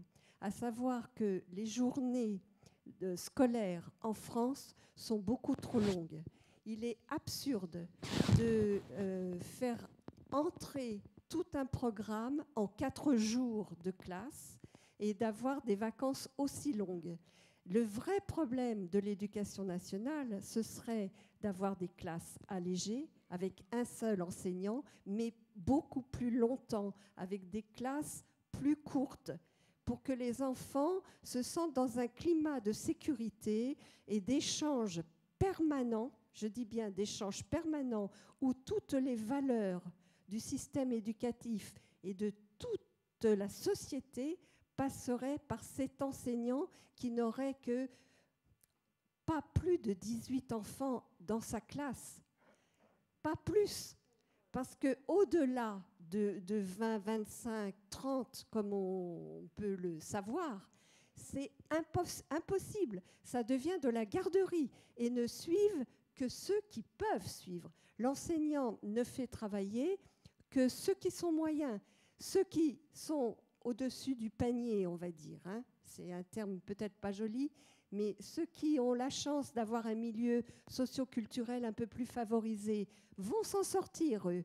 Ceux qui sont vraiment en bas, tout en bas, ils auront beaucoup de mal à s'en sortir. En fait, l'enseignant ne peut travailler qu'avec un petit groupe du milieu, et on en revient toujours entre ces 15 et 20 élèves. Si je reviens encore à cette idée de raccourcir les vacances et raccourcir la journée pour que l'enfant ait plus de temps pour se défouler l'après-midi, pour faire du sport. Et c'est grâce au sport que la citoyenneté passera. J'en suis persuadée. Dans tous les pays d'Europe, l'Allemagne, la Scandinavie, l'Angleterre, les journées sont plus courtes. Les journées sont plus courtes, oui, et les vacances sont plus courtes. Vraiment, là, c'est une absurdité. Ça ne fait plaisir qu'aux parents de faire 4 jours par semaine. Maintenant, je n'ai rien à reprocher. Je ne peux que féliciter le ministre de l'Éducation actuel qui essaie de réformer. Et oui, mon ami dit le dinosaure, et c'est vrai que le ministère de l'Éducation nationale, c'est quelque chose à faire bouger. C'était le mammouth même. Hein. Oui, oui. Je pense que ces histoires de bac, on voit tous ces lycéens qui sont dans la rue à cause du bac, je crois que c'est une bonne chose. Il faut réformer, il faut forcément réformer, parce que tous ces lycéens se retrouvent en université. Mais il y a un gros problème. Il y a un problème d'argent, invraisemblablement d'ailleurs. On ne peut pas recevoir tout ce monde, et maintenant tout le monde a le bac. Alors quelle valeur on peut donner à ce bac. Donc vraiment, il faut faire des réformes à ce niveau-là. Pas seulement un problème d'argent, mais ces jeunes perdent leur temps une ou deux années à l'université, c'est vrai. Allez, monsieur, depuis le temps que vous levez la main, je vais vous la redonner quand même la parole. Là, je prends la parole. C'est pour rectifier quelque chose. Je me suis sans doute mal exprimé. Je ne veux pas dire que la France est une dictature. Je veux dire qu'avec Macron, on va vers un régime autoritaire.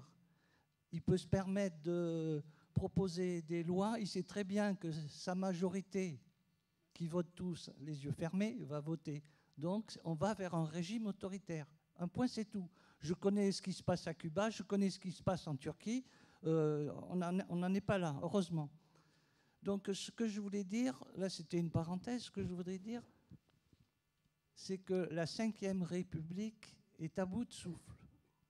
Donc, il faudrait, moi, je propose une grande réforme institutionnelle. Premièrement, je propose des élections à mi-mandat, comme aux États-Unis.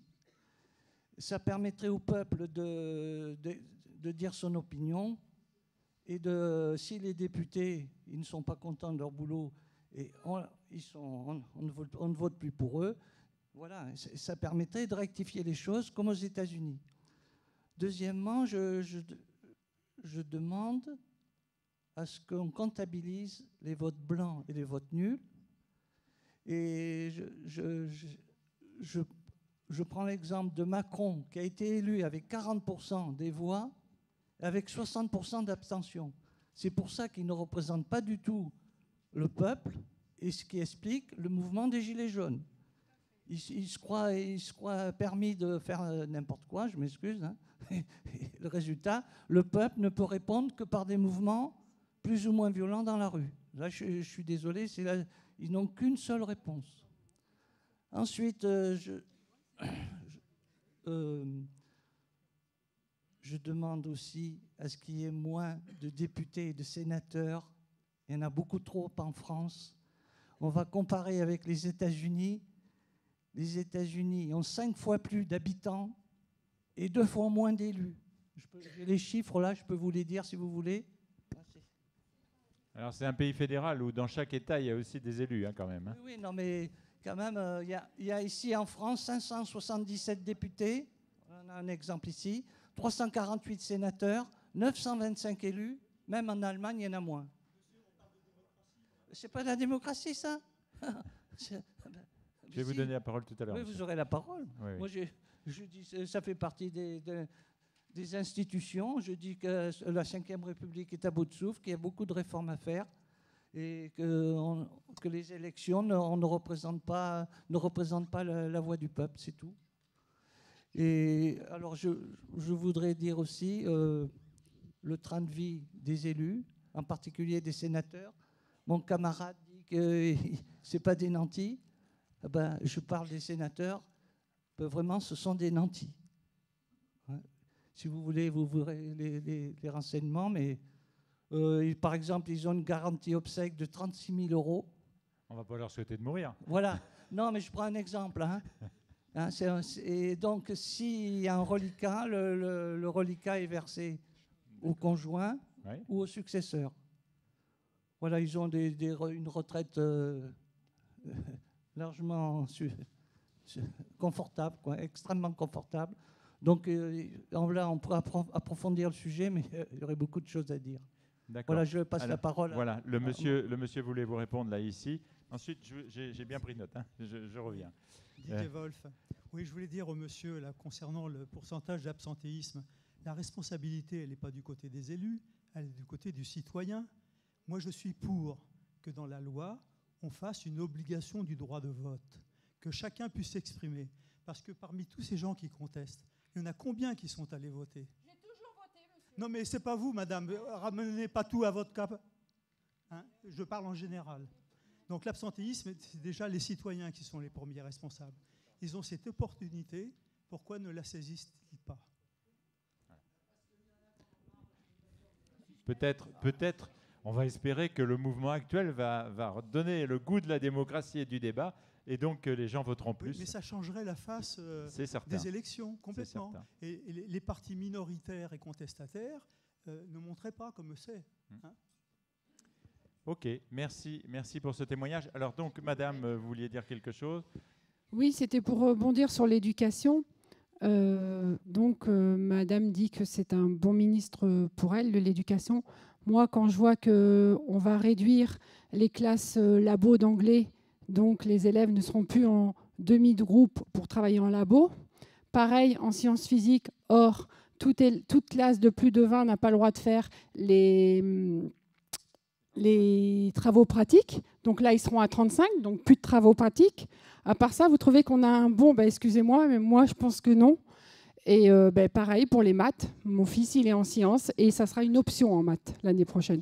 Donc, je ne suis pas sûre qu'on soit... Par contre, je suis d'accord avec vous pour l'école, mais pourquoi vous remettez sur la faute des parents? En tant que parent, vous savez ce que c'est de mettre un enfant à garder quand il est en... Bon, j'ai que des grands-enfants. Alors, je ne crois pas que ce soit les parents qui ont demandé la semaine de 4 jours. Je pense que c'est plus les instituteurs, moi. Excusez-moi, je ne suis pas de ce côté-là, mais vous dites que les parents, faites garder un enfant quand vous travaillez, vous verrez combien ça coûte. Et là, je ne pense pas que ce soit les parents qui ont choisi. Merci. Donc devant vous, là, on va, puisque je suis dans ce quartier-là. Après, vous voulez répondre? Non? Si vous voulez répondre, pas de problème. Non? D'accord. Merci.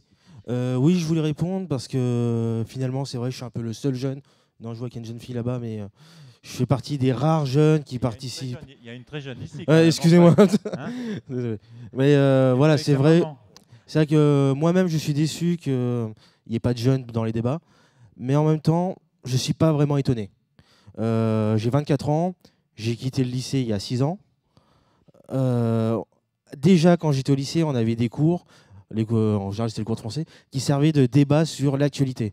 Et quand on voyait ce qui se passait en termes de politique, on en débattait beaucoup, on en était presque dégoûtés, et c'est ce qui nous a donné envie de ne pas vraiment participer aux élections. Et je vais revenir sur l'absentéisme des votes. Si les gens ne votent plus, c'est pas parce qu'ils ne vont pas voter qu'ils en ont rien à foutre, c'est parce qu'ils ne se sentent pas représentés par les gens qui sont présents. Oui, ils pourraient aller voter blanc, mais pour eux, c'est un peu la même idée. Le fait de ne pas les voter, c'est dire ces personnes-là ne me représentent pas, ces personnes-là ne sont pas forcément légitimes. Pourquoi aller voter? Merci. Merci bien. Je regarde.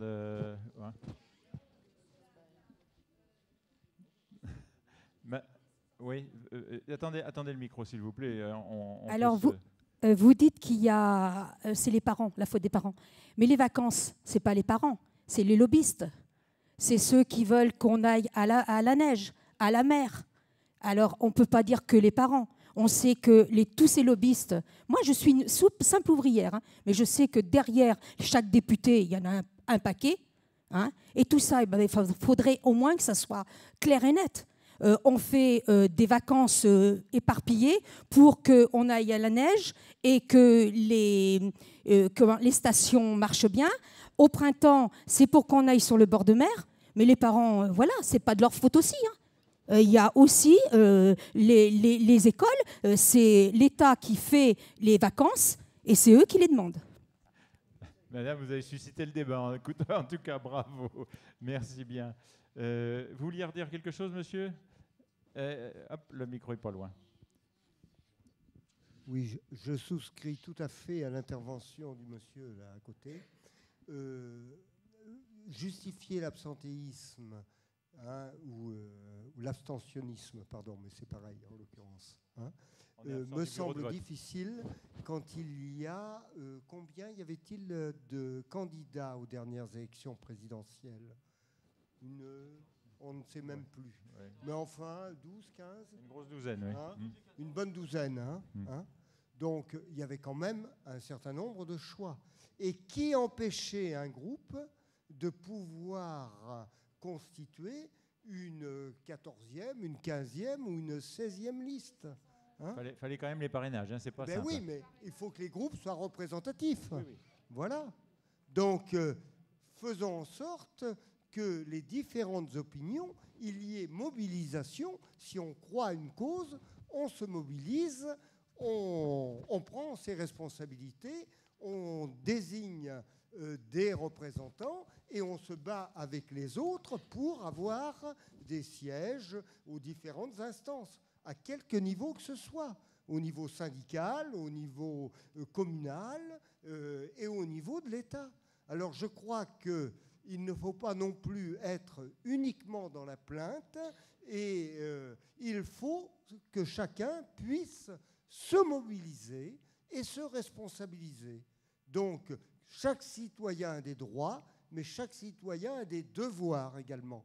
Et c'est le rapport de tension entre les deux qui fera sens, qui fera citoyenneté et qui nous permettra de vivre ensemble dans une démocratie qu'on s'appropriera et pour laquelle on sera fiers, tous. Hein? Donc je ne voudrais pas que l'on soit uniquement dans la plainte. Il faut également se bouger, mais se bouger dans le bon sens du terme. Voilà. Merci. Rien n'est acquis. Se prendre en charge, donc. Peut-être je voudrais juste essayer, on a très peu parlé de l'organisation de l'État et donc des services publics. S'il y a des gens qui ont des idées ou des choses à dire sur, par exemple, effectivement, le millefeuille, hein, vous connaissez les mairies, les communautés de communes, les pays, les départements, etc. C'est peut-être le moment si on veut traiter. Est-ce que je peux juste terminer? Je réponds au monsieur et après. Voilà. Alors, je ne suis pas vraiment dans la plainte, parce que, après, c'est mon avis personnel, je serais pour le vote obligatoire. Ça, c'est mon avis personnel. Pour des raisons personnelles, je n'ai pas pu voter par procuration, parce que personne n'était présent dans ma commune, alors que moi, je travaille en saison. Voilà, j'explique, voilà, je n'ai pas pu voter pour les présidentielles. Mais sinon, je ne suis pas... Après, vous dites, oui, il y a 14 personnes. Mais finalement, peut-être que ces 14 personnes, on se rend bien compte qu'il y en a, c'est tout le temps les mêmes visages, et peut-être qu'ils ne représentent pas spécialement. On peut très bien mettre 600, 1000 personnes. Si on voit que c'est toujours les mêmes personnes qui se mangent entre eux, qui se font une guéguerre, on ne se sent pas vraiment représenté. Après, peut-être qu'un jour, on aura la bonne personne, et j'espère que cette personne tombera. Pourquoi? Qui sait? Peut-être que monsieur le député sera un jour président. C'est tout ce que je souhaite. C'est tout le mal qu'on lui souhaite. En tout cas, il y a au moins 2 personnes dans la salle qui sont d'accord pour le vote obligatoire. Monsieur, vous leviez la main tout à l'heure. Simplement un rappel de la citoyenneté complètement anéantie avec le refus de prendre en compte le résultat du référendum sur le traité de Madrid. À quoi ça sert? De Lisbonne. Mais oui. C'est dans le même coin. OK. Non, pas tout à fait. Alors, ici, là, on ne s'est pas exprimé jusqu'à présent, madame. Je suis employée de bureau, enfin bref, mais on n'a pas beaucoup parlé on parle beaucoup du numérique, mais on ne parle pas de l'autre économie. On nous demande de former, par exemple, des apprentis. Vous allez les former, mais ça coûte horriblement cher. Un patron n'a plus le temps de les former.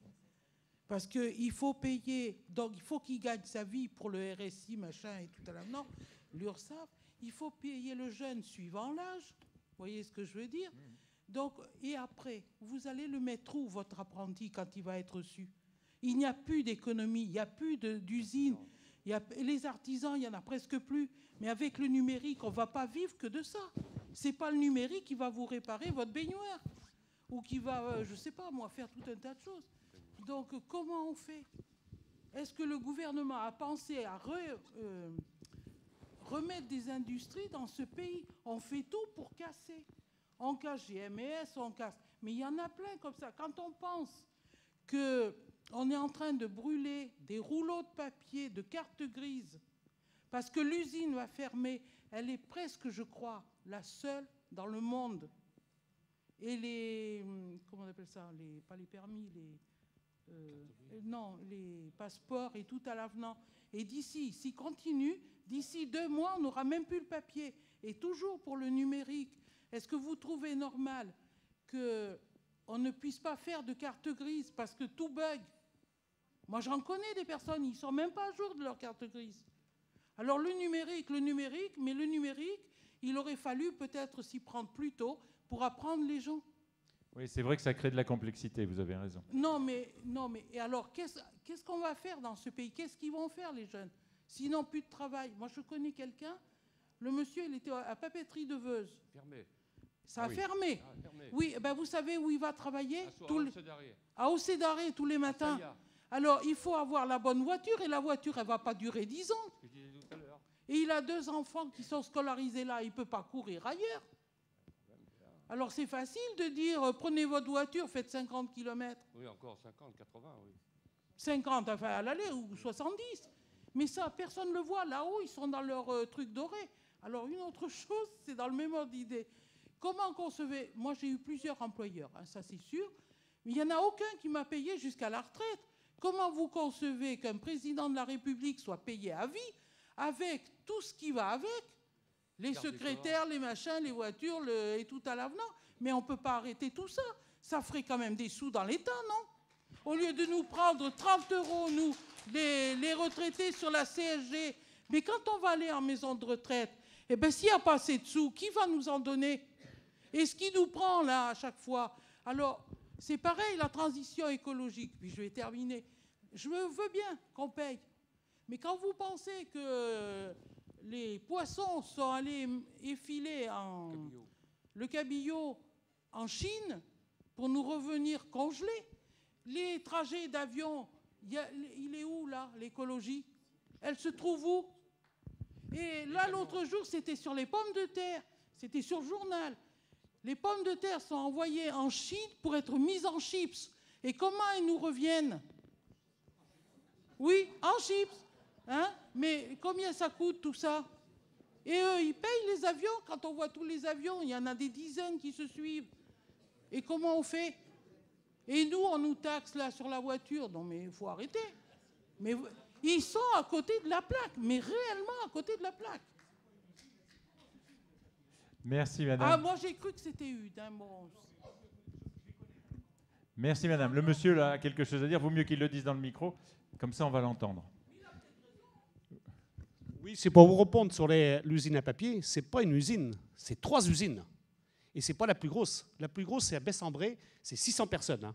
C'est le groupe Arjo, qui est entièrement. Je peux vous dire, dans la Sarthe, c'est 2 usines importantes qui vont fermer. Sauf c'est un repreneur. Hein. Ah ben, le papier, madame, vous n'avez plus de facture, vous n'avez plus rien.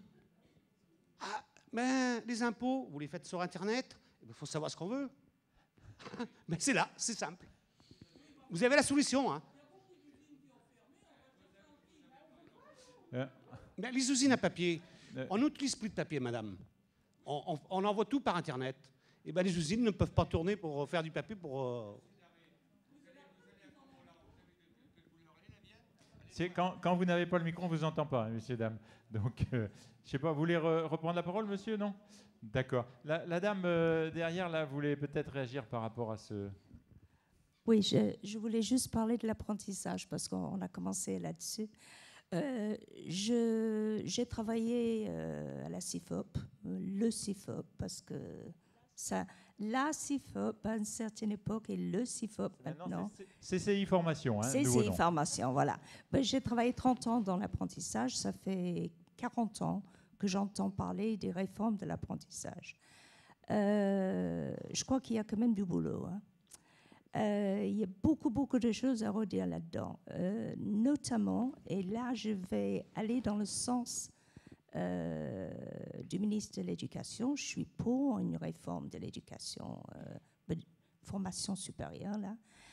Mais je pense qu'en ce qui concerne l'apprentissage, il faudrait quand même mettre des obligations du côté des patrons.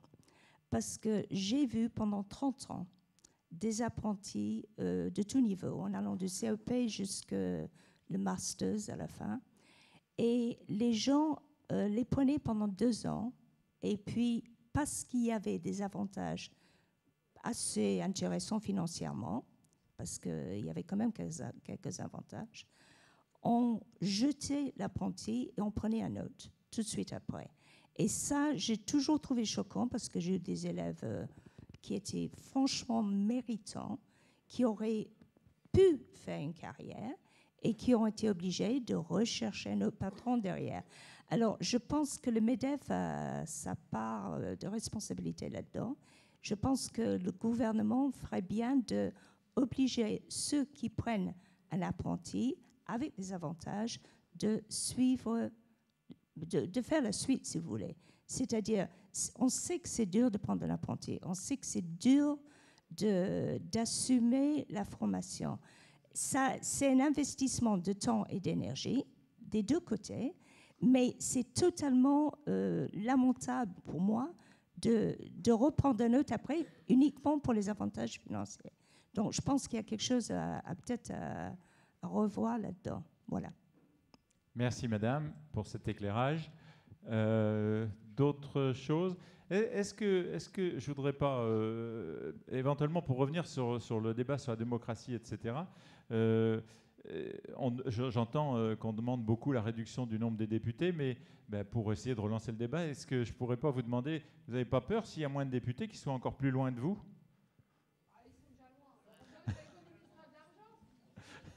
Il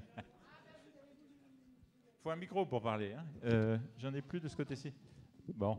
Donc, réponse, ils sont déjà loin. OK.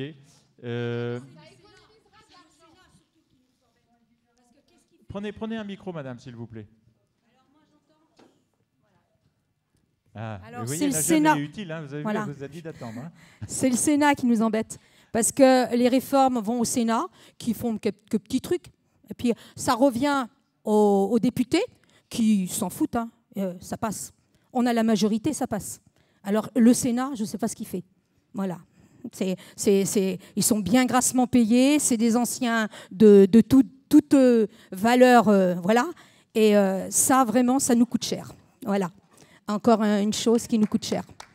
Ouais, voilà. mais pour Benalla, ils ont bien été, le Sénat. Hein, pour Benalla, ils étaient bien là, le Sénat. Hein, heureusement. Moi, ça fait rien. Maintenant, moi, je regarde plus. J'ai pu regarder derrière. Je regarde devant. Pour moi, c'est une institution qui n'a plus lieu. Comme toutes les petites lobbies et tous les trucs qu'on fait à Madame Intel, on va lui faire un projet sur l'environnement de telle eau. L'autre, c'est l'environnement des montagnes. On va mettre un groupe avec elle, des secrétaires, et ça sert à rien. Mais il y en a des centaines. Il y en a des centaines. Alors, moi, je ne sais pas comment ça s'appelle, hein, mais je sais que tout ça, il faut remettre tout ça à plat. Nous, on est ouvriers. Moi, ça fait 34 ans que je travaille. Hein, pour un salaire, bon, j'aimerais mieux. Hein, mais moi, ça fait 34 ans que je travaille. Je sais ce qu'est le travail. Alors, des fois, ce qu'on me dit, en plus, il faudrait faire attention à ce qu'on nous dit, qui fait très mal, qu'on entend des députés, des présidents ou tout, nous dire des mots qui font très mal, parce que tout le monde n'est pas pareil. En France, on fait ce que l'on veut. On est un pays libre, mais il faut faire attention. Voilà. Et tous ces avantages, on en a marre. Voilà. Nous, on ne sait pas. Moi, je ne sais plus parce qu'il y en a tellement. On nous entend tellement dire sur un tel, tiens, l'avantage, tiens, à un moment donné, c'est écœurant. Voilà, c'est écœurant. Alors, comme je dis toujours, nos jeunes, hein, je les comprends. Merci. D'autres... allez, ici à côté. Vous voyez bien que vous voulez parler quand même. Ouais. Je me demande ce que va voter notre député pour les emplois que vous allez supprimer dans la fonction publique et notamment aux hôpitaux, quand on entend que c'est pour... alors attendez, le terme exact, je ne vais peut-être pas le dire, c'est pour que les gens soient autonomes envers les milieux médicaux. Donc les médecins, ça sera par Internet. Hein, c'est ce qui se prône en ce moment. Donc en tant que... Vu votre ancienne profession, je pense que là, vous serez bien placé. Donc, comme pour le handicap, vous n'avez pas voté alors que vous étiez très bien passé. Là, j'ai très peur de ce que vous allez nous sortir. Voilà, je vais être honnête. Puisqu'on entend que pour rendre les personnes autonomes. Alors, je voudrais savoir comment vous pouvez nous rendre autonomes quand on est traité d'illettrés, de gueux, de gaulois. Donc, voilà. J'attends votre réponse. Gaulois, c'est pas une insulte. Vous pouvez répondre, s'il vous plaît? Réfractaire, voilà. Monsieur le député, vous pouvez répondre? Qui parle là? Ah, oui. Si, c'est important. Mais je pense qu'au moment où le vote se produira, il aura déjà entendu avant votre point de vue.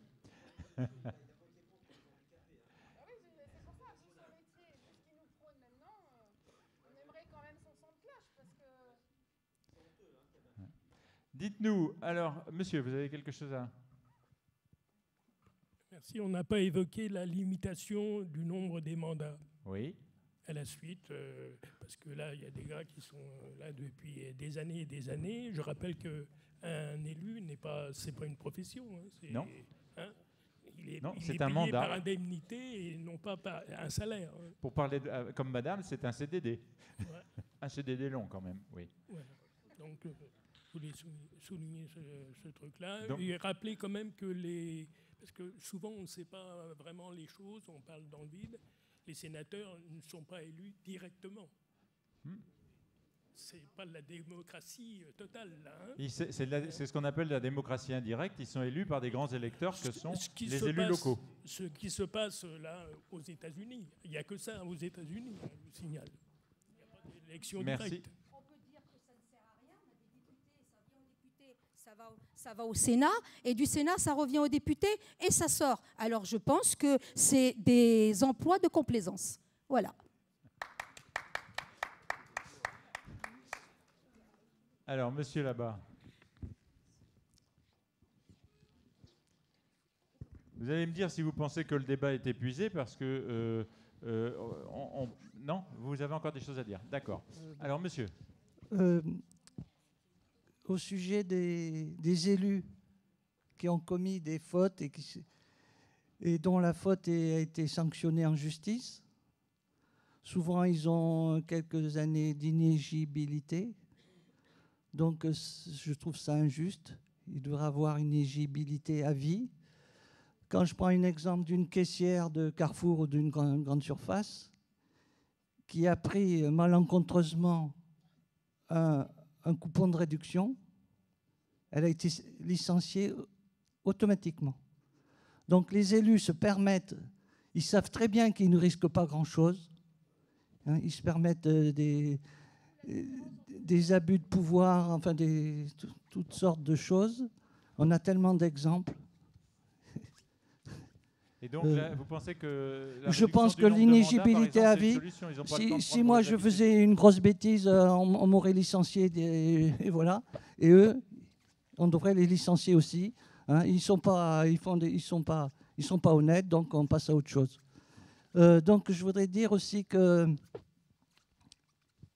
les anciens présidents nous coûtent un pognon de dingue. Je rejoins la dame, là. Ouais. Et quand je vois qu'on paye 4 millions par an pour Giscard, Sarkozy, Hollande, etc., enfin à peu près. Hein. Donc je pense qu'une bonne retraite, ça suffirait. Et donc ça, il nous coûte un pognon de dingue. Deuxièmement, le train de vie de l'État nous coûte un pognon de dingue. Dans les pays scandinaves, les ministres, ils ont quelques collaborateurs. En France, on en a une dizaine par ministre ou par secrétaire d'État. Donc ça, on pourrait faire d'énormes économies dans ce domaine. Et ce que je voulais dire, c'est que, bien sûr, je suis pour le vote obligatoire. Ça permettrait que chacun s'exprime et ça éviterait un tas d'abstentions et ça éviterait d'élire un président qui n'aurait pas été élu, Macron en l'occurrence. En tout cas, qui aurait un nombre de voix... Non, à mon avis, il n'aurait pas été élu parce qu'il ne représente pas le peuple. Et comme les députés de la majorité ne représentent pas du tout le peuple, et même, comme disait la dame en face de moi, ils votent des lois contre le peuple. Merci. La dame devant, là, voulait peut-être prendre la parole, elle me faisait signe tout à l'heure. La dame en bleu. La dame en bleu, elle a un petit peu le monopole de la conversation, là. C'est bien, on adore votre accent. Non, non, je voulais parler un petit peu de l'état des... Je ne sais même pas comment m'exprimer, je n'ai pas préparé. Les histoires de santé en France. Alors, Monsieur Meignet, c'est votre fête. Je pense que ça va continuer. Je suis désolée, mais j'ai rencontré Monsieur le député il y a un peu plus d'1 an au sujet des problèmes du lévothyrox. Suite à notre entretien et dans la foulée, On a fait une réunion à Veuilley-Gigé, métropole de la Charente, avec 75 personnes, et une autre réunion à Saint-Yrieix avec 250 personnes qui sont concernées par ce problème des médicaments. Bon, je ne vais pas prêcher uniquement pour ma paroisse, parce que M. Meignet est au courant, les Charentais aussi, mais je m'inquiète fortement pour tout ce qui arrive au niveau santé en France actuellement. Vous allez dire qu'en tant que Britannique d'origine, je devrais être content d'être en France. Je l'étais jusqu'à récemment, mais je trouve que nous avons pris une pente un petit peu glissante vers le bas en ce qui concerne tous les services de santé. Alors, on peut parler de la désertification, de manque de médecins au milieu rural, on peut parler des manques de médicaments dans les pharmacies actuellement, des problèmes de médicaments qui sont... on a pratiquement un problème de médicaments par semaine actuellement, et je ne parle pas uniquement de lévothyrox. Le lévothyrox, ça concerne 500 000 personnes qui ont été obligées de quitter un médicament par la décision d'un gouvernement qui, je ne pense pas, était le gouvernement actuel, qui venait sans doute du gouvernement précédent. Mais j'estime personnellement que Mme Agnès Buzyn n'a pas fait face à ses responsabilités. Nous sommes nombreux à suivre les procès qui sont actuellement en cours. Nous avons formé une très grande association pour tous les problèmes médicamenteux en France, c'est-à-dire le lévo, la maladie de Lyme, les bébés nés sans bras et j'en passe. Mais moi, je parle uniquement de ce que je connais. C'est nos problèmes. Je pense que ça peut être le problème à tous les gens qui sont là actuellement. La médecine a pris une pente qui ne me plaît guère. Voilà. Je pense que je ne suis pas la seule dans cette salle. Merci beaucoup.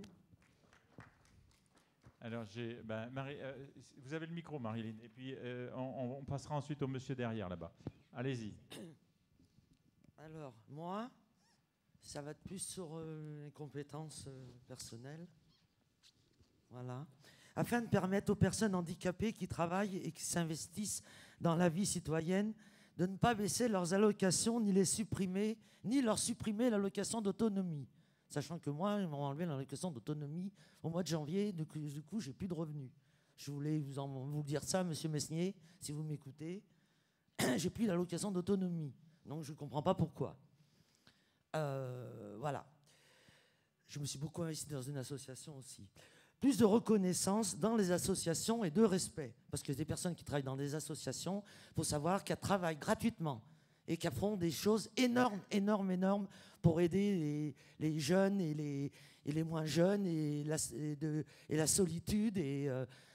Et voilà. Et on n'est pas reconnu. Et ça me...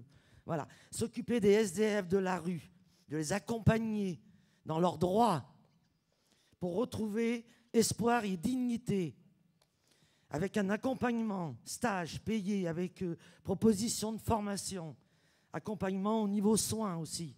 Parce que ces personnes ne savent pas non plus où aller, elles sont dans la rue, elles sont désespérées, elles sont sur médicaments, sous alcool, sous drogue. Il faut pouvoir aider ces personnes-là. Des emplois pourraient être créés dans le social pour aider ceux qui sont dans le besoin.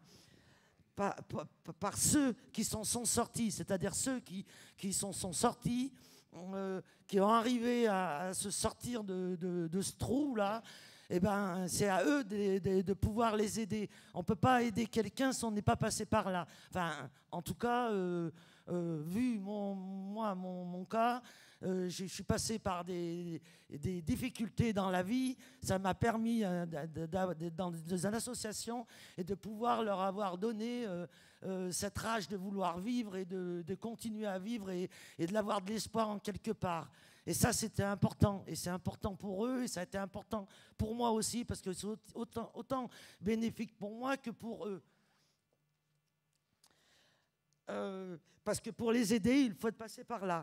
Arrêtez de mettre les dépressifs et autres dans des CHS Parce qu'on les met dans les CHS, voilà, ils sont sous médicaments, on dort, on se lève, on mange, on se recouche, on reprend des médicaments, on dort. Moi, quand j'étais dans le CHS, ben, moi, j'avais monté mon association qui s'appelait Association d'aide à la détresse. Et ben, dans l'hôpital, j'ai monté mon association que j'ai continué à monter avec l'association Enfin, qui sont des gens qui sont de sorte de prison, et donc j'ai travaillé aussi avec cette association. Et il faut être sur le terrain, quoi. On ne peut pas dire, si on n'est pas sur le terrain, là, les gens ils vont pas voter. Ben, j'ai demandé aux gens handicapés, et j'ai dit pourquoi je les motive pour aller voter. Ils m'ont dit, on n'est pas concernés. Nous, ça ne nous concerne pas. Les voter qui, quoi, ils ne savent pas. Donc, si on n'est pas sur le terrain pour les conseiller, pour leur dire c'est quoi le vote. Moi, je le fais, mais je ne peux pas tout faire non plus. Moi, ça m'a fatigué aussi. On ne peut pas tout faire. Donc, au lieu de les diriger dans un hôpital, là, on va leur donner des médicaments, ils vont sortir, ils vont être encore sous médicaments parce qu'on nous en donne 30 par jour. Ils sortent, ils vont boire parce qu'ils ne savent pas. Le problème n'est pas réglé. Il y a d'autres centres. Moi, je suis allé dans d'autres centres. Il y a d'autres endroits. Il y a des choses où ils peuvent, pour les en sortir, si on les met dans un hôpital avec des personnes qui sont malades comme eux, et il y a l'alcool qui rentre dans l'hôpital, il y a de la drogue qui rentre dans l'hôpital. Donc c'est tout à revoir. C'est pour leur permettre de retrouver une autonomie. Le CHS ne leur apporte rien. Enfin, au début, si, mais c'est pas. Il faut aller plus loin, il faut les diriger. Il y a d'autres centres où on apprend à vivre pendant 3 mois ou 6 mois, où on apprend à se lever, à travailler, à faire des trucs tout simples, mais à leur redonner envie de revivre. C'est ça, parce que les gens dans la rue, ils n'ont plus rien, et les gens qui sont en psy, c'est pareil. Si on ne leur donne plus, pas assez de valeur, les estimer. Il faut qu'ils sortent avec trop de médicaments, trop. Il y en a trop, vraiment trop. 30 médicaments. Moi, j'ai subi ça, 30 médicaments tous les jours à prendre, avec l'alcool, la drogue, et c'est pas possible. Donc, travailler plus sérieusement sur ces cas-là. Mais, merci. Vous avez... Non, c'est pas fini. C'est pas fini. Allons-y. Mais en tout cas, merci pour ce cri du cœur. Pour les aidants, les parents, ben ça, je l'ai écrit, je vous dis, ça est sorti tout seul. Hein. Pour les aidants, les parents d'enfants handicapés, le statut d'aidant, ils n'ont aucun droit à la retraite. Les enfants aidants de leurs parents, il faut qu'ils aillent à avoir le droit à l'accès aux soins. Je suis un peu... les prises en charge et les soigner comme n'importe quel enfant. La France se doit de former ses thérapeutes avec les méthodes alternatives étrangères qui ont montré leurs bénéfices chez nos enfants. Là, c'est au niveau des soins. Bon, là, je suis pas trop... c'est peut-être pas trop moi qui... Voilà. Bon, moi, je vais me calmer un peu. Mais en tout cas, merci. Mais voilà, ça sort du fond du cœur, voilà. Et j'avais envie d'exprimer ça parce que c'est... Voilà. Je voudrais plus d'applaudissements parce que j'ai tellement donné. Merci pour vos applaudissements. Merci. Ils sont mérités parce que c'est vraiment un cri du cœur. Et surtout, je vous remercie d'avoir mis en avant toute cette question du tissu associatif qui est finalement le premier endroit de démocratie et de citoyenneté. Donc, merci bien. Ce monsieur derrière avait quelque chose à dire. Oui, ça marche. Ouais. Oui, on vous entend. Merci, madame. C'était fort. À travers tous ces débats et contributions diverses, j'ai quelques inquiétudes et une question. Une question parce qu'actuellement, on n'a pas les réponses. Quelques bribes apparaissent dans la presse actuellement, aujourd'hui, entre autres. Que vont devenir toutes ces données si diverses, tant d'idées émises, comment va-t-on pouvoir créer une synthèse qui puisse refléter quand même des choses fortes qui sont exprimées dans ces débats, dans les contributions collectives, dans les registres municipaux où il y a des registres, dans les participations sur Internet au grand débat avec l'ensemble des questions. Comment va-t-on pouvoir synthétiser, je ne sais pas le nom, mais peut-être 1 million de participations mettre ça dans une machine avec, on a parlé des algorithmes ce matin, quand on voit ce que peuvent donner des algorithmes, il faut quand même fournir des éléments pour que l'algorithme fonctionne. Donc les mots-clés, on a entendu parler des mots-clés, différentes choses. Donc je ne vois pas comment ça va pouvoir se terminer. Quand on sait que pour Parcoursup, l'année dernière, les algorithmes ont traité les demandes des étudiants, des lycéens.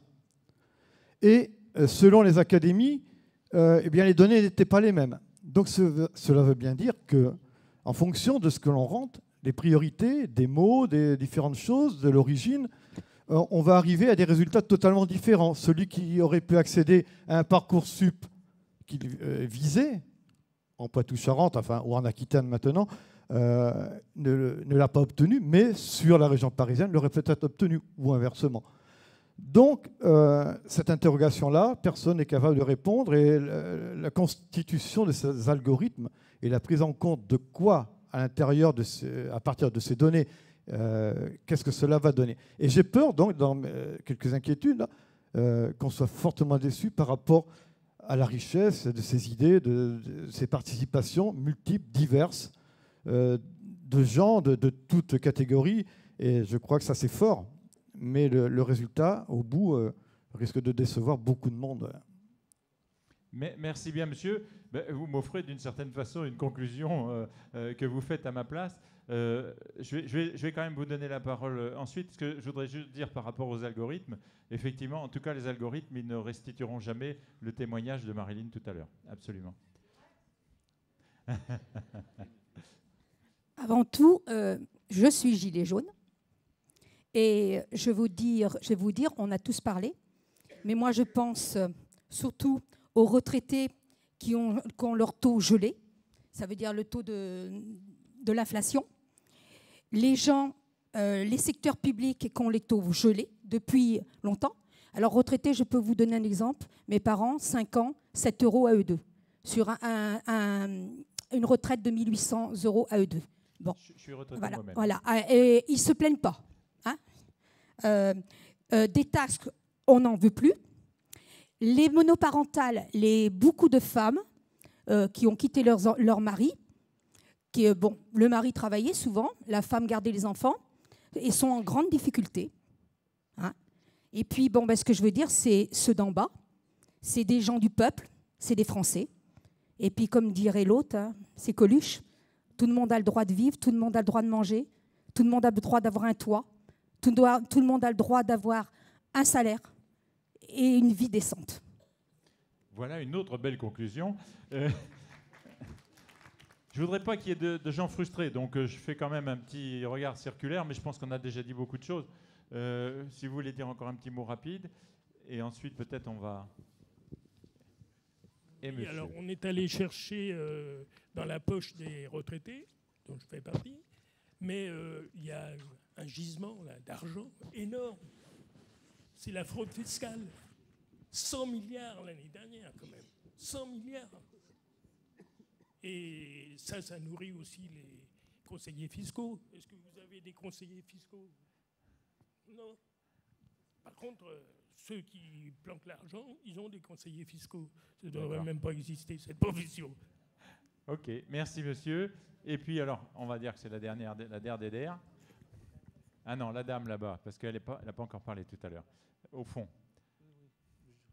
Oui, monsieur. Si vous voulez faire... allez-y, dites... Je vous ai donné un petit détail.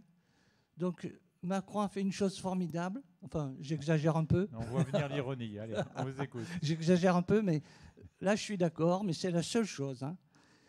Il a dédoublé les classes de CP et de CE1 en REP. Ça, bonne idée. Génial. Mais tout le reste est catastrophique. Mais bon. Alors, je propose dans ce domaine qu'ils fassent la même chose dans les classes maternelles, surtout en grande section, parce que souvent les classes maternelles sont surchargées. Bien sûr, il y a une assistante maternelle, mais ça serait une très bonne idée de dédoubler toutes les classes maternelles, pas seulement en REP+, mais toutes les classes maternelles. Et deuxièmement, de ne pas déshabiller Paul pour habiller Pierre, ou le contraire, parce que, bien sûr, ça demande de nouveaux postes d'enseignants, mais pas aller les piquer dans les zones rurales ou dans les banlieues, mais de créer de nouveaux postes dans l'enseignement. Voilà. Merci, monsieur. Et donc, madame? Bonjour. Alors, en fait, moi, je suis maman d'un enfant autiste. Voilà. Donc, aujourd'hui, je viens d'apprendre que mon fils ne pourra pas être suivi avant septembre parce qu'il y a des manques de moyens. Voilà. Donc, il me semble que le président avait dit qu'il ferait de l'handicap un sujet important de son mandat, mais aujourd'hui, c'est loin d'être le cas. Voilà. Je scolarise mon fils dans une école alternative parce qu'aujourd'hui, l'éducation n'est pas du tout adaptée à mon enfant et à beaucoup d'enfants.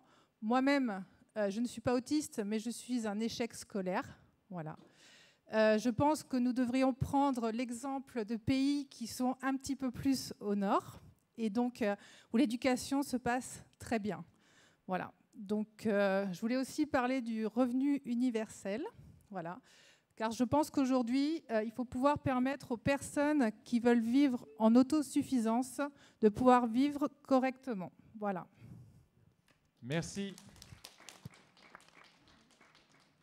Donc, je voudrais surtout pas que quelqu'un sorte en disant « j'ai pas pu parler », donc je regarde à nouveau. On a fait le tour. Mais écoutez, ce qui était important, c'était surtout de pouvoir parler. Je vous remercie en tout cas de l'avoir fait de manière posée et de vous être écoutés les uns les autres. Et puis, ben, comme disait le monsieur tout à l'heure, il reste la question ouverte. Qu'est-ce qu'on va en faire? Eh bien, on verra. Voilà. Merci beaucoup.